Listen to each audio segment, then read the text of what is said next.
ਵਾਹਿਗੁਰੂ ਜੀ ਕਾ ਖਾਲਸਾ, ਵਾਹਿਗੁਰੂ ਜੀ ਕੀ ਫਤਿਹ ਜੀ। ਸਵਾਗਤ ਹੈ ਜੀ ਤੁਹਾਡਾ ਸਾਰਿਆਂ ਦਾ, ਭੈਣਾਂ ਵੀਰਾਂ ਦਾ ਆਨਲਾਈਨ ਗੁਰਮਤਿ ਕਲਾਸ ਵਿੱਚ। ਜਿਵੇਂ ਕਿ ਆਪ ਜੀ ਨੂੰ ਪਤਾ ਹੈ, ਅੱਜ ਅਸੀਂ ਭਗਤ ਕਬੀਰ ਜੀ ਦੇ ਸਲੋਕਾਂ ਦੀ ਵਿਚਾਰ ਆਰੰਭ ਕਰ ਰਹੇ ਹਾਂ। ਭਗਤ ਕਬੀਰ ਜੀ ਦੇ ਇਹ ਪਾਵਨ ਸਲੋਕ ਆਦਿ ਸ੍ਰੀ ਗੁਰੂ ਗ੍ਰੰਥ ਸਾਹਿਬ ਜੀ ਦੇ ਪਾਵਨ ਅੰਗ 1364 ਤੋਂ ਆਰੰਭ ਹੁੰਦੇ ਹਨ। ਸਲੋਕ ਭਗਤ ਕਬੀਰ ਜੀ ਕੇ ਇੱਕ ਓੰਕਾਰ ਸਤ ਗੁਰ ਪ੍ਰਸਾਦ। ਇੱਕ ਓੰਕਾਰ ਤੋਂ ਭਾਵ ਇੱਕ ਸਰਬ ਵਿਆਪਕ ਪਰਮ ਸਤਿਆ, ਜਿਸ ਕਰਕੇ ਸੰਸਾਰ ਦੀ ਉਤਪਤੀ, ਲੈਤਾ, ਪਾਲਣਾ ਔਰ ਸੰਚਾਲਨ ਹੁੰਦਾ ਹੈ। ਸਤ ਤੋਂ ਭਾਵ ਉਹ ਸदैव ਹੈ, ਅਬਿਨਾਸ਼ੀ ਹੈ, ਨਾਸ਼ ਰਹਿਤ ਹੈ। ਤੇ ਐਸੇ ਪ੍ਰਭੂ ਦੇ ਨਾਲ ਜੋ ਸਰਬ ਵਿਆਪਕ ਹੈ, ਦਿਸਦਾ ਜਗਤ ਜਿਸ ਦਾ ਰੂਪ ਹੈ, ਉਹਦੇ ਨਾਲ ਜੋ ਸਾਡਾ ਤਾਲਮੇਲ ਬਣਦਾ ਹੈ, ਸੰਬੰਧ ਬਣਦਾ ਹੈ, ਉਸ ਵਿੱਚ ਲੀਨਤਾ ਕਿਵੇਂ ਹੁੰਦੀ ਹੈ? ਗੁਰ ਪ੍ਰਸਾਦ, ਗੁਰੂ ਦੀ ਕਿਰਪਾ ਸਦਕਾ। ਯਾਨੀ ਜੋ ਗੁਰੂ ਗਿਆਨ ਮੁਤਾਬਕ ਜ਼ਿੰਦਗੀ ਜੀਂਦਾ ਹੈ, ਉਹ ਉਸ ਪ੍ਰਭੂ ਦੇ ਅੰਦਰ ਲੀਨ ਹੋ ਜਾਂਦਾ ਹੈ।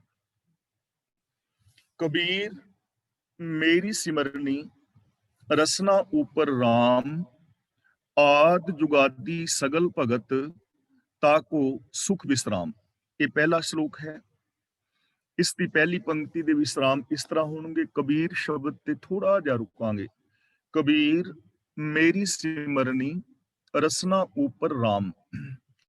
ਸਿਮਰਨੀ ਦਾ ਮਤਲਬ ਹੈ ਮਾਲਾ, ਰਸਨਾ ਦਾ ਮਤਲਬ ਜੀਵ। ਸੰਸਾਰ ਦੇ ਅੰਦਰ ਆਮ ਜੋ ਲੋਕ ਨੇ ਮਾਲਾ ਫੇਰ ਕੇ ਰੱਬ ਦੀ ਭਗਤੀ ਕਰਦੇ ਨੇ, ਜਾਂ ਕੋਈ ਮੰਤਰ ਜਾਪ ਕਰਦੇ ਨੇ ਕਿਸੇ ਦੇਵੀ ਦੇਵਤੇ ਨੂੰ ਪ੍ਰਸੰਨ ਕਰਨ ਲਈ। ਕੋਈ ਵੀ ਇੱਕ ਨਾਮ ਜਾਂ ਕੋਈ ਵੀ ਇੱਕ ਸ਼ਬਦ ਉਹ ਜਪਦੇ ਨੇ ਜ਼ਬਾਨ ਦੇ ਨਾਲ, ਤੇ ਮਾਲਾ ਦਾ ਇੱਕ ਮਣਕਾ ਅੱਗੇ ਕੱਢ ਦਿੰਦੇ ਨੇ। ਫਿਰ ਦੁਬਾਰਾ ਫਿਰ ਉਹ ਮਾਲਾ ਦਾ ਮਣਕਾ ਅੱਗੇ ਕੱਢ ਦਿੰਦੇ ਨੇ। ਇਸ ਤਰ੍ਹਾਂ ਜਿੰਨੀਆਂ ਮਾਲਾ ਫਿਰਦੀਆਂ ਨੇ, ਜਿੰਨੇ ਉਹਦੇ ਵਿੱਚ ਮਣਕੇ ਹੁੰਦੇ ਨੇ, ਉਹ ਨਾਮ ਦੀ ਜਾਂ ਉਹਨਾਂ ਦਾ ਜਿਹੜਾ ਵੀ ਮੰਤਰ ਹੈ ਉਹਦੀ ਉਹ ਗਿਣਤੀ ਕਰੀ ਜਾਂਦੇ ਨੇ ਕਿ ਅੱਜ ਅਸੀਂ 4 ਮਾਲਾ ਫੇਰ ਲਈਆਂ, ਤੇ ਜੇ 100 ਮਣਕਿਆਂ ਦੀ ਮਾਲਾ ਹੈ ਤਾਂ ਇਹਦਾ ਮਤਲਬ ਅਸੀਂ 400 ਵਾਰੀ ਰੱਬ ਦਾ ਨਾਮ ਲੈ ਲਿਆ, ਜਾਂ ਜਿਹੜਾ ਵੀ ਮੰਤਰ ਪੜ ਰਹੇ ਨੇ ਉਹ ਮੰਤਰ ਪੜ ਲਿਆ। ਗਿਣਤੀ ਹੁੰਦੀ ਹੈ ਮਾਲਾ ਦੇ ਨਾਲ, ਔਰ ਹਰ ਮਾਲਾ ਦੇ ਮਣਕੇ ਦੇ ਨਾਲ ਉਹ ਆਪਣਾ ਇੱਕ ਮੰਤਰ ਜਿਹੜਾ ਵੀ ਹੈ ਕਿਸੇ ਵੀ ਧਰਮ ਮਜ਼ਹਬ ਦਾ ਉਹ ਬੋਲੀ ਜਾਂਦੇ ਨੇ। ਹੁਣ ਕਬੀਰ ਜੀ ਇਸ ਗੱਲ ਦਾ ਖੰਡਨ ਕਰ ਰਹੇ ਨੇ। ਉਹ ਕਹਿੰਦੇ ਨੇ ਕਿ ਜਿਹੜੀ ਮੇਰੀ ਸਿਮਰਨੀ ਹੈ, ਜੋ ਮੇਰੀ ਮਾਲਾ ਹੈ ਨਾ, ਰਸਨਾ ਉਪਰ ਰਾਮ। ਰਾਮ ਦਾ ਮਤਲਬ ਹੈ ਰਮਿਆ ਹੋਇਆ ਰੱਬ, ਜੋ ਜਗਤ ਦੇ ਕਣ ਕਣ ਦੇ ਅੰਦਰ ਸਮਾਇਆ ਹੋਇਆ ਹੈ। ਰਸਨਾ ਦਾ ਮਤਲਬ ਜ਼ਬਾਨ। ਜ਼ਬਾਨ ਦੇ ਉੱਤੇ ਜੋ ਪ੍ਰਭੂ ਦੇ ਮੈਂ ਗੁਣ ਗਾ ਰਿਹਾ ਨਾ, ਉਹੀ ਮੇਰੀ ਸਿਮਰਨੀ ਹੈ। ਮੈਂ ਕਿਸੇ ਮਾਲਾ ਆਦਿਕ ਨੂੰ ਨਹੀਂ ਫੇਰਦਾ, ਨਾ ਹੀ ਮੈਂ ਮਾਲਾ ਆਦਿਕ ਨੂੰ ਮੰਨਦਾ ਹਾਂ। ਹੁਣ ਇੱਥੇ ਸਮਝਣ ਵਾਲੀ ਗੱਲ ਇਹ ਹੈ ਕਿ ਅਸੀਂ ਦੇਖਦੇ ਹਾਂ ਦੁਨੀਆ ਦੇ ਅੰਦਰ ਕਿੰਨੇ ਸਾਰੇ ਲੋਕ ਨੇ ਜੋ ਮਾਲਾ ਦਾ ਸਹਾਰਾ ਲੈਂਦੇ ਨੇ, ਕਈ ਕਿਸਮ ਦੀਆਂ ਮਾਲਾਵਾਂ ਫੇਰਦੇ ਨੇ ਔਰ ਗਿਣਤੀਆਂ ਮਿਣਤੀਆਂ ਕਰਦੇ ਹਨ। ਗੁਰਮਤ ਦੇ ਅੰਦਰ ਐਸੀ ਕਿਸੇ ਭਗਤੀ ਨੂੰ, ਮਾਲਾ ਫੇਰਨ ਨੂੰ ਬਿਲਕੁਲ ਵੀ ਪ੍ਰਵਾਨ ਨਹੀਂ ਕੀਤਾ ਗਿਆ ਕਿ ਤੁਸੀਂ ਮਾਲਾ ਲੈ ਕੇ ਬਹਿ ਜਾਓ। ਗੁਰਬਾਣੀ ਤੋਂ ਬਾਹਰ ਦਾ ਇੱਕ ਦੋਹਾ ਹੈ ਬੜਾ ਪਿਆਰਾ। ਉਹ ਕਹਿੰਦੇ ਨੇ, ਮਾਲਾ ਫੇਰਤ ਜੁਗ ਗਏ, ਗਿਆ ਨਾ ਮਨ ਕਾ ਫੇਰ, ਕਰ ਕਾ ਮਨ ਕਾ ਡਾਰ ਦੇ, ਮਨ ਕਾ ਮਨ ਕਾ ਫੇਰ। ਕਿ ਮਾਲਾ ਫੇਰਦਿਆਂ ਫੇਰਦਿਆਂ ਤੇ ਯੁੱਗ ਬੀਤ ਗਏ ਨੇ, ਮੁੱਦਤਾਂ ਬੀਤ ਗਈਆਂ ਨੇ, ਲੇਕਿਨ ਤੇਰੇ ਮਨ ਦੀ ਹੇਰਾ ਫੇਰੀ ਤਾਂ ਗਈ ਨਹੀਂ। ਇਸ ਲਈ ਕਰਕਾ ਮਨਕਾ ਡਾਰ ਦੇ। ਕਰਕਾ ਦਾ ਮਤਲਬ ਹੱਥ ਦਾ, ਮਨਕਾ ਦਾ ਮਤਲਬ ਜਿਹੜੇ ਮਣਕੇ ਨੇ, ਡਾਰ ਦੇ ਦਾ ਮਤਲਬ ਪਰੇ ਸੁੱਟ ਦੇ। ਮਨਕਾ ਮਣਕਾ ਫੇਰ ਆਪਣੇ ਮਨ ਨੂੰ ਘੁਮਾ, ਆਪਣੇ ਮਨ ਨੂੰ, ਆਪਣੀ ਸੋਚ ਨੂੰ ਬਦਲ। ਇਸ ਲਈ ਇਹ ਕਵੀ ਜੀ ਕਹਿ ਰਹੇ ਨੇ ਕਿ ਤੁਸੀਂ ਆਪਣੇ ਮਨ, ਹੱਥ ਦੇ ਮਣਕਿਆਂ ਨੂੰ ਪਰੇ ਸੁੱਟ, ਆਪਣੇ ਮਨ ਨੂੰ ਬਦਲ, ਆਪਣੀ ਸੋਚ ਨੂੰ ਬਦਲ। ਤਾਂ ਅਸੀਂ ਸੋਚ ਨੂੰ ਬਦਲਣਾ ਹੈ। ਇੱਥੇ ਮੈਂ ਇੱਕ ਦੋ ਗੱਲਾਂ ਆਪ ਦੇ ਨਾਲ ਸਾਂਝੀਆਂ ਕਰਨੀਆਂ ਚਾਹਾਂਗਾ, ਜਿਸ ਕਰਕੇ ਗੱਲ ਥੋੜੀ ਹੋਰ ਸਪਸ਼ਟ ਹੋ ਜਾਏਗੀ। ਇਹਦੇ ਨਾਲ ਇੱਕ ਜੁੜੀ ਹੋਈ ਸਾਖੀ ਕਹਾਣੀ ਹੈ ਸਾਈਂ ਬੁੱਲੇ ਸ਼ਾਹ ਦੀ, ਜੋ ਆਮ ਪ੍ਰਚਾਰਕ ਵੀਰ ਸੁਣਾਉਂਦੇ ਨੇ ਕਿ ਬੁੱਲੇ ਸ਼ਾਹ ਜੀ ਦੁੱਧ ਲੈਣ ਵਾਸਤੇ ਲਾਈਨ ਵਿੱਚ ਖੜੇ ਨੇ। ਦੋਧੀ ਦੇ ਕੋਲੋਂ ਲੋਕ ਦੁੱਧ ਲੈ ਰਹੇ ਨੇ, ਤੇ ਉਹ ਪੁੱਛ ਰਿਹਾ ਹੈ ਕਿ ਕਿੰਨਾ ਦੁੱਧ ਲੈਣਾ ਹੈ। ਜਿੰਨਾ ਉਹ ਦੱਸਦਾ ਹੈ ਉਹਨੇ ਪੈਸੇ ਲੈ ਕੇ ਤੇ ਉਹ ਦੁੱਧ ਪਾ ਦਿੰਦਾ ਹੈ।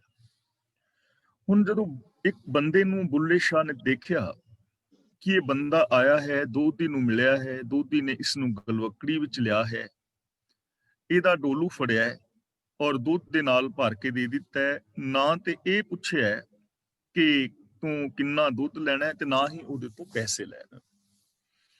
ਜਦੋਂ ਸਾਈਂ ਬੁੱਲੇ ਸ਼ਾਹ ਪਹੁੰਚੇ ਤੇ ਦੋਧੀ ਨੇ ਪੁੱਛਿਆ ਨਾ ਕਿੰਨਾ ਦੁੱਧ ਲੈਣਾ ਹੈ, ਤੇ ਬੁੱਲੇ ਸ਼ਾਹ ਨੇ ਇੱਕ ਇਤਰਾਜ਼ ਜਤਾਇਆ ਆਪਣਾ, ਕਹਿਣ ਲੱਗਾ ਮੇਰੀ ਇੱਕ ਸ਼ੰਕਾ ਹੈ ਕਿ ਜਿਹੜਾ ਵੀ ਬੰਦਾ ਦੁੱਧ ਲੈਣ ਵਾਸਤੇ ਆਉਂਦਾ ਹੈ, ਤੂੰ ਪਹਿਲਾਂ ਉਹਦੇ ਤੋਂ ਪੁੱਛਣਾ ਹੈ ਕਿ ਦੁੱਧ ਕਿੰਨਾ ਲੈਣਾ ਹੈ, ਜਿੰਨਾ ਉਹ ਦੱਸਦਾ ਹੈ ਉਹਨਾਂ ਦੁੱਧ ਦੇ ਕੇ ਫਿਰ ਪੈਸੇ ਲੈਣਾ ਹੈ ਤੇ ਪੈਸੇ ਲੈ ਕੇ ਦੁੱਧ ਦੇ ਰਹੇ ਹੈ।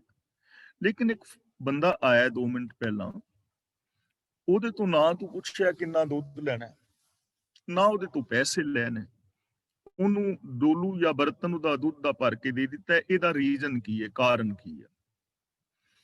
ਤਾਂ ਇਹ ਕਹਾਣੀ ਲਿਖਣ ਵਾਲਾ ਕਹਿੰਦਾ ਹੈ ਕਿ ਬੁੱਲੇ ਸ਼ਾਹ ਨੂੰ ਉਸ ਦੋਧੀ ਨੇ ਕਿਹਾ ਕਿ ਉਹ ਜਿਹੜਾ ਬੰਦਾ ਸੀ ਉਹ ਮੇਰਾ ਗ੍ਰਾਹਕ ਨਹੀਂ ਸੀ, ਉਹ ਮੇਰਾ ਮਿੱਤਰ ਸੀ, ਸੱਜਣ ਸੀ, ਤੇ ਸੱਜਣਾ ਦੇ ਨਾਲ ਲੇਖਾ ਜੋਖਾ ਨਹੀਂ ਕਰੀਦਾ। ਲੇਖਾ ਜੋਖਾ ਤੇ ਦੁਕਾਨਦਾਰੀ ਹੁੰਦੀ ਹੈ, ਸੱਜਣਾ ਮਿੱਤਰਾਂ ਦੇ ਨਾਲ ਲੇਖਾ ਜੋਖਾ ਨਹੀਂ ਕਰੀਦਾ। ਇਹ ਕਹਾਣੀ ਵਾਲਾ ਲਿਖਦਾ, ਲਿਖਣ ਵਾਲਾ, ਕਿ ਬੁੱਲੇ ਸ਼ਾਹ ਨੇ ਇਸ ਦੋਧੀ ਦੇ ਪੈਰ ਛੂ ਲਏ, ਨਮਸਕਾਰ ਕੀਤੀ ਤੇ ਕਿਹਾ ਸੱਜਣਾ ਤੂੰ ਮੇਰੇ ਨਾਲੋਂ ਬਹੁਤ ਚੰਗਾ ਹੈ ਜੋ ਆਪਣੇ ਸੱਜਣਾ ਦੇ ਨਾਲ ਲੇਖਾ ਜੋਖਾ ਨਹੀਂ ਕਰਦਾ, ਤੇ ਮੈਂ ਕਿੰਨਾ ਨੀਵੇਂ ਖਿਆਲਾਂ ਦਾ ਹਾਂ ਕਿ ਮੈਂ ਆਪਣੇ ਰੱਬ ਦੇ ਨਾਲ ਵੀ ਲੇਖਾ ਕਰਨਾ, ਆਪਣੇ ਸੱਜਣ ਨਾਲ, ਮਿੱਤਰ ਨਾਲ ਮੈਂ ਲੇਖਾ ਕਰ ਰਿਹਾ ਕਿ ਅੱਜ ਮੈਂ ਇੰਨੀਆਂ ਮਾਲਾ ਫਿਰ ਲਈਆਂ ਨੇ, ਅੱਜ ਇੰਨੀਆਂ ਮਾਲਾ ਫਿਰ ਲਈਆਂ ਨੇ। ਇਹ ਕਹਾਣੀ ਲਿਖਣ ਵਾਲਾ ਲਿਖਦਾ ਹੈ ਕਿ ਬੁੱਲੇ ਸ਼ਾਹ ਨੇ ਆਪਣੀ ਮਾਲਾ ਤੋੜ ਕੇ ਪਰੇ ਸੁੱਟ ਦਿੱਤੀ ਤੇ ਕਹਿਣ ਲੱਗਾ ਅੱਜ ਤੋਂ ਮੈਂ ਵੀ ਆਪਣੇ ਪਿਆਰੇ ਮਿੱਤਰ ਦੇ ਨਾਲ ਲੇਖਾ ਜੋਖਾ ਨਹੀਂ ਕਰਾਂਗਾ। ਤਾਂ ਇਹ ਜੋ ਗਿਣਤੀਆਂ ਮਿਣਤੀਆਂ ਦੇ ਜੋ ਪਾਠ ਪੂਜਾ ਹੈ, ਇਹਦੇ ਨਾਲ ਰੱਬ ਦੀ ਪ੍ਰਸੰਨਤਾ ਦਾ ਦੂਰ ਦਾ ਵੀ ਸੰਬੰਧ ਨਹੀਂ ਹੈ। ਲੇਖੇ ਕਤਹਿ ਨਾ ਛੂਟੀ ਹੈ, ਖਿਨ ਖਿਨ ਭੂਲਨਹਾਰ। ਅੱਜ ਕੱਲ ਆਮ ਦੇਖਦੇ ਹਾਂ ਕਿ ਇਹ ਮਾਲਾ ਜਿਹੜੀ ਇੱਕ ਫੈਸ਼ਨ ਬਣ ਗਈ ਹੈ। ਆਮ ਲੋਕ ਮਾਲਾ ਹੱਥ ਦੇ ਅੰਦਰ ਪਾਏ ਹੋਏ ਤੁਹਾਨੂੰ ਮਿਲ ਜਾਣਗੇ, ਔਰ ਬਹੁਤ ਵਾਰੀ ਗੁਰਦੁਆਰੇ ਸਾਹਿਬਾਨ ਦੇ ਅੰਦਰ ਕਥਾ ਕੀਰਤਨ ਪਾਠ ਹੁੰਦਾ ਵੀ ਹੋਵੇ, ਕਈ ਲੋਕ ਸਭ ਤੋਂ ਅੱਗੇ ਬੈਠ ਕੇ ਮਾਲਾ ਫੇਰ ਰਹੇ ਹੁੰਦੇ ਨੇ, ਔਰ ਇਹ ਕੇਵਲ ਔਰ ਕੇਵਲ ਇੱਕ ਵਿਖਾਵਾ ਹੈ। ਇਸ ਲਈ ਜ਼ਰੂਰਤ ਮਾਲਾ ਫੇਰਨ ਦੀ ਔਰ ਵਿਖਾਵੇ ਦੀ ਨਹੀਂ ਹੈ, ਜ਼ਰੂਰਤ ਤਾਂ ਗੁਣਾਂ ਦੇ ਧਾਰਨੀ ਹੋਣ ਦੀ ਹੈ।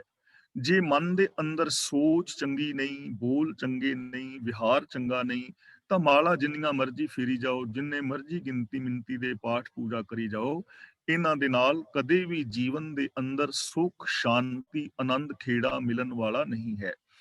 ਇਸ ਲਈ ਭਗਤ ਕਬੀਰ ਜੀ ਨੇ ਪਾਵਨ ਬਾਣੀ ਵਿੱਚ ਹੋਰ ਥਾਂ ਤੇ ਵੀ ਬਚਨ ਕੀਤਾ ਹੈ, ਕਬੀਰ ਜਪਨੀ ਕਾਠ ਕੀ ਕਿਆ ਦਿਖਲਾਵੇਂ ਲੋਏ, ਹਿਰਦੈ ਰਾਮ ਨਾ ਚੇਤਹੀ, ਇਹ ਜਪਨੀ ਕਿਆ ਹੋਏ।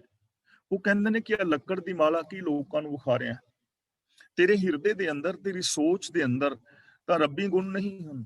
ਤੂੰ ਹਰ ਇੱਕ ਦੇ ਨਾਲ ਰੱਬ ਵਰਗਾ ਪਿਆਰ ਵਿਹਾਰ ਤੇ ਨਹੀਂ ਕਰਦਾ, ਤੇਰੇ ਬੋਲ ਚੰਗੇ ਨਹੀਂ, ਤੇਰਾ ਵਿਹਾਰ ਚੰਗਾ ਨਹੀਂ, ਤੇਰੀ ਸੋਚ ਚੰਗੀ ਨਹੀਂ, ਤੇ ਜਪਨੀ ਕੀ ਹੋਈ, ਇਹ ਮਾਲਾ ਕੀ ਹੋਈ? ਇਹ ਤਾਂ ਤੇਰਾ ਕੇਵਲ ਔਰ ਕੇਵਲ ਇੱਕ ਲੋਕ ਵਿਖਾਵਾ ਹੈ। ਤਾਂ ਜੋ ਆ ਮਾਲਾ ਵਗੈਰਾ ਫੇਰਨੀਆਂ ਨੇ ਜਾਂ ਗਿਣਤੀ ਮਿੰਤੀ ਦੀ ਜੋ ਪਾਠ ਪੂਜਾ ਹੈ, ਇਹ ਗੁਰਮਤ ਦੇ ਅੰਦਰ ਬਿਲਕੁਲ ਵੀ ਪ੍ਰਵਾਨ ਨਹੀਂ ਹੈ। ਗੁਰੂ ਪਾਤਸ਼ਾਹ ਨੇ ਪਾਵਨ ਬਾਣੀ ਵਿੱਚ ਹੋਰ ਥਾਂ ਵੀ ਜ਼ਿਕਰ ਕੀਤਾ ਹੈ, ਹਰ ਹਰ ਅੱਖਰ ਦੋਏ ਇਹ ਮਾਲਾ, ਜਪਤ ਜਪਤ ਭੈ ਦੀਨ ਦਿਆਲਾ, ਕਿ ਜੋ 2 ਅੱਖਰ ਨੇ ਪ੍ਰਭੂ ਦੇ ਯਾਨੀ ਰੱਬੀ ਗੁਣ ਜਿਹੜੇ ਨੇ, ਗੁਣ ਗਾਣੇ ਹੀ ਮੇਰੀ ਮਾਲਾ ਹੈ, ਔਰ ਮੈਂ ਇਹਨਾਂ ਗੁਣਾਂ ਨੂੰ ਹੀ ਗਾ ਰਿਹਾ ਹਾਂ। ਗੁਣਾਂ ਦਾ ਮੈਂ ਧਾਰਨੀ ਹਾਂ, ਗੁਣਾਂ ਦੇ ਧਾਰਨੀ ਹੋਣ ਦੇ ਨਾਲ ਦੀਨਾਂ ਤੇ ਦਇਆ ਕਰਨ ਵਾਲੇ ਪ੍ਰਭੂ ਮੇਰੇ ਤੇ ਦਇਆਵਾਨ ਹੋਏ ਨੇ। ਤਾਂ ਕਬੀਰ ਜੀ ਇੱਥੇ ਇਸ ਮਾਲਾ ਦਾ, ਔਰ ਖਾਸ ਕਰਕੇ ਜੋ ਗਿਣਤੀ ਮਿੰਤੀ ਦੇ ਪਾਠ ਪੂਜਾ ਨੇ ਕਿ ਅੱਜ ਇੰਨੇ ਪਾਠ ਕਰ ਲਏ, ਅੱਜ ਇੰਨੀਆਂ ਮਾਲਾ ਫੇਰ ਲਈਆਂ, ਇਸ ਵਿਅਰਥ ਕਰਮ ਕਾਂਡ ਦਾ ਭਗਤ ਕਬੀਰ ਜੀ ਬੜੇ ਪਿਆਰ ਦੇ ਨਾਲ ਖੰਡਨ ਕਰ ਰਹੇ ਨੇ। ਕਬੀਰ ਮੇਰੀ ਸਿਮਰਨੀ ਰਸਨਾ ਉੱਪਰ ਰਾਮ, ਕਿ ਜੋ ਮੇਰੀ ਸਿਮਰਨੀ ਹੈ, ਜੋ ਮੇਰੀ ਮਾਲਾ ਹੈ, ਜੋ ਮੇਰੇ ਹਿਰਦੇ ਵਿੱਚ, ਮੇਰੀ ਰਸਨਾ ਦੇ ਉੱਤੇ ਪ੍ਰਭੂ ਦੇ ਗੁਣ ਵਸ ਰਹੇ ਨੇ, ਇਹ ਹੀ ਮੇਰੀ ਮਾਲਾ ਹੈ। ਮੈਂ ਬਾਰ-ਬਾਰ ਉਹਨਾਂ ਗੁਣਾਂ ਦਾ ਹੀ ਉਚਾਰਨ ਕਰਦਾ ਹਾਂ। ਆਦ ਜੁਗਾਦੀ ਸਗਲ ਭਗਤ ਤਾਕੋ ਸੁਖ ਵਿਸਰਾਮ। ਆਦ ਦਾ ਮਤਲਬ ਜਗਤ ਦੇ ਆਦ ਤੋਂ, ਜਦੋਂ ਤੋਂ ਇਹ ਰਚਨਾ ਸ਼ੁਰੂ ਹੋਈ ਹੈ, ਜੁਗਾਦੀ ਦਾ ਮਤਲਬ ਜੁਗਾਂ ਤੋਂ, ਜਦੋਂ ਤੋਂ ਲੈ ਕੇ ਸਮਾਂ ਜਾਣਿਆ ਜਾਣ ਲੱਗਾ ਹੈ, ਯਾਨੀ ਜਦੋਂ ਤੋਂ ਲੈ ਕੇ ਸ੍ਰਿਸ਼ਟੀ ਬਣੀ ਹੈ। ਜਦੋਂ ਤੋਂ ਸ੍ਰਿਸ਼ਟੀ ਹੋਂਦ ਵਿੱਚ ਆਈ ਹੈ, ਤਾਂ ਭਗਤ ਕਬੀਰ ਜੀ ਕਹਿ ਰਹੇ ਨੇ, ਜਦ ਤੋਂ ਸ੍ਰਿਸ਼ਟੀ ਹੋਂਦ ਵਿੱਚ ਆਈ ਹੈ, ਸਗਲ ਭਗਤ ਦਾ ਮਤਲਬ ਸਾਰੇ ਹੀ ਭਗਤ। ਭਗਤ ਦਾ ਮਤਲਬ ਰੱਬ ਨਾਲ ਪਿਆਰ ਕਰਨ ਵਾਲੇ। ਹੁਣ ਭਗਤ ਕੌਣ ਨੇ? ਇਹ ਚੀਜ਼ਾਂ ਯਾਦ ਰੱਖਣ ਵਾਲੀਆਂ ਨੇ। ਅਸੀਂ ਸੁਖਮਨੀ ਸਾਹਿਬ ਜੀ ਦੀ ਪਾਵਨ ਬਾਣੀ ਵਿੱਚ ਇਹ ਬੜੇ ਵਿਸਥਾਰ ਸਹਿਤ ਵਿਚਾਰ ਆਏ ਹਾਂ ਕਿ ਜਿਹੜਾ ਪ੍ਰਭੂ ਦਾ ਨਾਮ ਹੈ, ਸੁਖਮਨੀ ਸੁਖ ਅੰਮ੍ਰਿਤ ਪ੍ਰਭ ਨਾਮ, ਭਗਤ ਜਨਾ ਕੈ ਮਨ ਵਿਸਰਾਮ। ਜੋ ਪ੍ਰਭੂ ਦਾ ਆਤਮਿਕ ਜੀਵਨ ਦੇਣ ਵਾਲਾ ਹੁਕਮ ਹੈ, ਉਹ ਖੁਸ਼ੀਆਂ ਦਾ ਮੂਲ ਹੈ। ਤੇ ਭਗਤ ਉਹ ਨੇ ਜਿਨ੍ਹਾਂ ਦੇ ਮਨ ਦੇ ਅੰਦਰ ਪ੍ਰਭੂ ਦਾ ਹੁਕਮ, ਪ੍ਰਭੂ ਦੇ ਗੁਣ ਵਸਦੇ ਨੇ, ਜੋ ਰੱਬੀ ਰਜਾ ਦੇ ਅੰਦਰ ਤੁਰਦੇ ਨੇ, ਉਹ ਭਗਤ ਨੇ। ਭਗਤ ਕੋਈ ਮਾਲਾ ਫੇਰਨ ਵਾਲੇ ਨਹੀਂ ਹੈ। ਭਗਤੀ ਦਾ ਮਤਲਬ ਮਾਲਾ ਫੇਰਨਾ, ਸਮਾਧੀਆਂ ਲਾਣਾ, ਸੰਸਾਰ ਨੂੰ ਛੱਡਣਾ, ਗੁਫਾਵਾਂ ਵਿੱਚ ਵੜਨਾ, ਪਹਾੜਾਂ ਤੇ ਚੜ੍ਹਨਾ ਨਹੀਂ ਹੈ।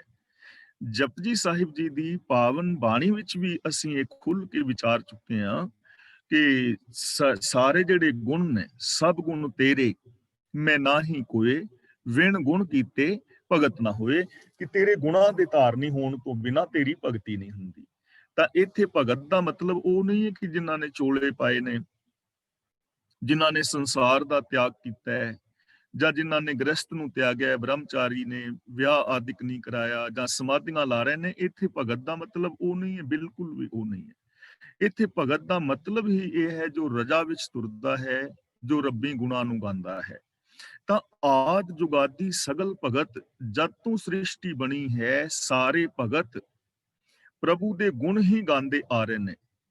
ਤਾਕੋ ਸੁਖ ਵਿਸਰਾਮ, ਤਾਕੋ ਦਾ ਮਤਲਬ ਉਹਨਾਂ ਲਈ ਇਹੀ ਸ਼ਾਂਤੀ ਔਰ ਟਿਕਾਵ ਦਾ ਕਾਰਨ ਸੀ, ਇਹੀ ਸੁਖ ਦਾ ਸਾਧਨ ਸੀ, ਔਰ ਇਹੀ ਵਿਸਰਾਮ ਦਾ ਮਤਲਬ ਟਿਕਾਵ, ਮਨ ਦਾ ਟਿਕ ਜਾਣਾ ਗੁਣਾਂ ਦੇ ਵਿੱਚ। ਔਰ ਇਹ ਜਿਹੜੇ ਗੁਣ ਗਾਣੇ ਨੇ, ਇਹੀ ਸੁੱਖਾਂ ਦਾ ਸਾਧਨ ਹੈ। ਔਰ ਹਕੀਕਤ ਵੀ ਇਹੀ ਹੈ। ਜੇਕਰ ਅਸੀਂ ਆਪਣੀ ਜਾਤੀ ਤਜਰਬੇ ਤੋਂ ਵੀ ਦੇਖੀਏ, ਔਰ ਸਮਾਜ ਔਰ ਸੰਸਾਰ ਵੱਲ ਵੀ ਦੇਖੀਏ, ਜੋ ਇਨਸਾਨ ਗੁਣਾਂ ਦੇ ਧਾਰਨੀ ਨੇ, ਜਿਨ੍ਹਾਂ ਦੀ ਸੋਚ ਗੁਣਾਂ ਵਾਲੀ ਹੈ, ਜਿਨ੍ਹਾਂ ਦੀ ਬੋਲ ਬਾਣੀ ਗੁਣਾਂ ਵਾਲੀ ਹੈ, ਜਿਨ੍ਹਾਂ ਦੇ ਵਿਹਾਰ ਦੇ ਅੰਦਰ ਗੁਣ ਨੇ, ਜੋ ਮਨ, ਬਚਨ ਔਰ ਕਰਮ ਕਰਕੇ ਸੱਚ ਦੇ ਧਾਰਨੀ ਨੇ, ਉਹ ਲੋਕ ਹੀ ਸ਼ਾਂਤ ਨੇ, ਉਹ ਲੋਕ ਹੀ ਸੁਖੀ ਨੇ, ਉਹ ਲੋਕ ਹੀ ਪਰ ਉਪਕਾਰੀ ਨੇ। ਔਰ ਜਿਹੜੇ ਲੋਕ ਕੇਵਲ ਮਾਲਾ ਹੀ ਫੇਰ ਰਹੇ ਨੇ, ਲੇਕਿਨ ਉਹਨਾਂ ਦਾ ਜੀਵਨ ਗੁਰਮਤਿ ਅਨੁਸਾਰ ਨਹੀਂ ਹੈ, ਐਸੇ ਲੋਕ ਵੀ ਆਪ ਨੂੰ ਸਮਾਜ ਦੇ ਅੰਦਰ ਚਾਰ ਚਫੇਰੇ ਵਿਚਰਦੇ ਹੋਏ ਦਿਸ ਸਕਦੇ ਨੇ, ਜਿਨ੍ਹਾਂ ਵਾਸਤੇ ਕਹਾਵਤ ਆਮ ਸੂਟ ਕਰਦੀ ਹੈ, ਮੂੰਹ ਮੈਂ ਰਾਮ ਬਗਲ ਮੈਂ ਛੁਰੀ ਵਾਲੀ ਅਵਸਥਾ ਹੁੰਦੀ ਹੈ। ਤਾਂ ਇੱਥੇ ਇਹਨਾਂ ਮਾਲਾਵਾਂ ਵਗੈਰਾ ਦਾ ਖੰਡਨ ਕੀਤਾ ਹੈ। ਲੇਕਿਨ ਅੱਜ ਅਸੀਂ ਦੇਖਦੇ ਹਾਂ ਕਿ ਆਮ ਲੋਕ ਵਿਖਾਵੇ ਦੇ ਤੌਰ ਤੇ ਮਾਲਾ ਪਾਈ ਫਿਰਦੇ ਨੇ, ਔਰ ਅੱਜ ਕੱਲ੍ਹ ਤੇ ਘਰਾਂ ਦੇ ਅੰਦਰ ਇਲੈਕਟ੍ਰੋਨਿਕ ਮਾਲਾਵਾਂ ਵੀ ਆ ਗਈਆਂ ਨੇ। ਗੁਰੂ ਸਾਹਿਬ ਦੀਆਂ ਤਸਵੀਰਾਂ ਬਣਾ ਦਿੱਤੀਆਂ ਨੇ ਡੁਪਲੀਕੇਟ, ਔਰ ਉਹਨਾਂ ਦੇ ਚਫੇਰੇ ਟਿਮ ਟਿਮ ਕਰਕੇ ਮਾਲਾ ਜਿਹੜੀ ਹੈ ਨਾ, ਬਿਜਲੀ ਵਾਲੀ ਫਿਰੀ ਜਾ ਰਹੀ ਹੈ। ਤੇ ਬਾਣੀ ਦੇ ਅੰਦਰ ਇਹਨਾਂ ਚੀਜ਼ਾਂ ਦਾ ਬੜੇ ਪਿਆਰ ਨਾਲ ਖੰਡਨ ਕੀਤਾ ਹੈ। ਆਪ ਨੂੰ ਯਾਦ ਹੋਵੇਗਾ, ਆਸਾ ਕੀ ਵਾਰ ਦੇ ਅੰਦਰ ਆਪ ਪੜ੍ਹਦੇ ਹੋ, ਰੋਜ਼ ਸਰਵਣ ਕਰਦੇ ਹੋ ਕਿ ਸੂਏ ਚਾੜ ਪੁਆਈਏ ਜੰਤ, ਨਾਨਕ ਪਾਉਂਦਿਆਂ ਗਣਤ ਨਾ ਅੰਤ। ਕਿੰਨੀਆਂ ਚੀਜ਼ਾਂ ਘੁੰਮ ਰਹੀਆਂ ਨੇ। ਜੇ ਮਾਲਾ ਘੁਮਾਉਣ ਨਾਲ ਰੱਬ ਮਿਲਦਾ ਹੋਵੇ ਨਾ, ਧਰਤੀ ਦੇਖੋ ਕਿੰਨੀ ਸਪੀਡ ਦੇ ਨਾਲ ਘੁੰਮ ਰਹੀ ਹੈ। ਖੰਡ ਮੰਡਲ ਬ੍ਰਹਿਮੰਡ ਕਿੰਨੇ ਘੁੰਮ ਰਹੇ ਨੇ। ਲਾਟੂ, ਮਾਧਾਣੀਆਂ, ਅੰਨ ਗਾਹਾ, ਪੰਖੀ ਭੌਂਦੀਆਂ, ਲੈਣ ਨਸਾ, ਸੂਏ ਚਾੜ ਪੁਆਈਏ ਜੰਤ, ਨਾਨਕ ਪਾਉਂਦਿਆਂ ਗਣਤ ਨਾ ਅੰਤ। ਜਦੋਂ ਕਿਸਾਨ ਫਲੇ ਗਾਂਦੇ ਨੇ ਨਾ, ਬੈਲ ਘੁੰਮਦੇ ਨੇ, ਫਲੇ ਘੁੰਮ ਰਹੇ ਨੇ। ਲਾਟੂ ਤੁਸੀਂ ਦੇਖਿਆ ਹੈ, ਸਾਡੀ ਉਮਰ ਦੇ ਜਿਹੜੇ ਵੀਰ ਭੈਣਾਂ ਨੇ, ਇੱਕ ਲੱਕੜ ਦਾ ਲਾਟੂ ਜਿਹਾ ਬਣਾ ਕੇ ਉਹਦੇ ਵਿੱਚ ਕਿੱਲ ਠੋਕਿਆ ਹੁੰਦਾ ਸੀ, ਉੱਤੇ ਰੱਸੀ ਵਲ ਕੇ ਘੁਮਾ ਕੇ ਸੁੱਟੀ ਦਾ ਸੀ। ਕਿੰਨੀ ਤੇਜ਼ ਘੁੰਮਦਾ ਹੈ ਉਹ ਲਾਟੂ। ਮਧਾਣੀਆਂ, ਬੀਬੀਆਂ ਮਧਾਣੀਆਂ ਘੁਮਾ ਰਹੀਆਂ ਨੇ। ਅੱਜ ਕੱਲ ਤਾਂ ਇਲੈਕਟ੍ਰੋਨਿਕ ਆ ਗਈਆਂ ਨੇ, ਉਹਨਾਂ ਦੇ ਸਪੀਡ ਵੀ 1440 ਚੱਕਰ ਨੇ। ਤਾਂ ਲਾਟੂ, ਮਾਧਾਣੀਆਂ, ਅੰਨ ਗਾਹਾ, ਪੰਖੀ ਭੌਂਦੀਆਂ, ਲੈਣਾ ਸਾ, ਪੰਖੀ ਉੱਡ ਰਹੇ ਨੇ। ਜੇ ਘੁੰਮਣ ਦੇ ਨਾਲ ਹੀ ਰੱਬ ਮਿਲਦਾ ਹੋਵੇ ਤਾਂ ਇਹਨਾਂ ਸਾਰਿਆਂ ਨੂੰ ਮਿਲ ਜਾਏ, ਫਿਰ ਤਾਂ ਇਹ ਸਾਰੀ ਭਗਤੀ ਕਰੀ ਜਾ ਰਹੇ ਨੇ। ਉਹ ਟਰੱਕ ਵਾਲੀ ਗੱਲ ਸੁਣਾਈ ਸੀ ਨਾ ਤੁਹਾਨੂੰ ਇੱਕ ਵਾਰੀ, ਕਿ ਟਰੱਕ ਡਰਾਈਵਰ ਜਾ ਰਿਹਾ ਸੀ ਤੇ ਰਾਹ ਦੇ ਅੰਦਰ ਕੋਈ ਬਾਬਾ ਮਿਲ ਗਿਆ। ਉਹਨੇ ਹੱਥ ਕੀਤਾ, ਟਰੱਕ ਡਰਾਈਵਰ ਨੇ ਰੋਕ ਲਿਆ। ਉਹਨੇ ਬਾਬੇ ਨੂੰ ਟਰੱਕ ਵਿੱਚ ਬਿਠਾ ਲਿਆ। ਬਾਬਾ ਕਹਿਣ ਲੱਗਾ, ਮੈਨੂੰ ਇੱਥੋਂ 20-25 ਕਿਲੋਮੀਟਰ ਅੱਗੇ ਜਾਣਾ ਹੈ, ਉੱਥੇ ਉਤਾਰ ਦੀ। ਉਹਨੇ ਕਿਹਾ ਠੀਕ ਹੈ। ਉਹਨੇ ਬਾਬੇ ਨੇ ਗੱਲਾਂ ਸੁਣਾਈਆਂ। ਬਾਬੇ ਨੇ ਡਰਾਈਵਰ ਨੇ 500 ਰੁਪਇਆ ਦੇ ਦਿੱਤਾ ਤੇ ਬਾਬੇ ਨੇ ਮਾਲਾ ਦਿੱਤੀ, ਕਿਉਂਕਿ ਇਹ ਮਾਲਾ ਹੀ ਦਿੰਦੇ ਨੇ ਜਿੱਥੇ ਜਾਣ, ਵੀ ਮਾਲਾ ਕਮਾਈ ਜਾਓ, ਵੀ ਦਿਮਾਗ ਨਹੀਂ ਯੂਜ਼ ਕਰਨਾ, ਮਾਲਾ ਕਮਾਈ ਜਾਓ। ਮਾਲਾ ਦੇ ਦਿੱਤੀ, ਬੇਟਾ ਇਹ ਫੇਰਿਆ ਕਰ।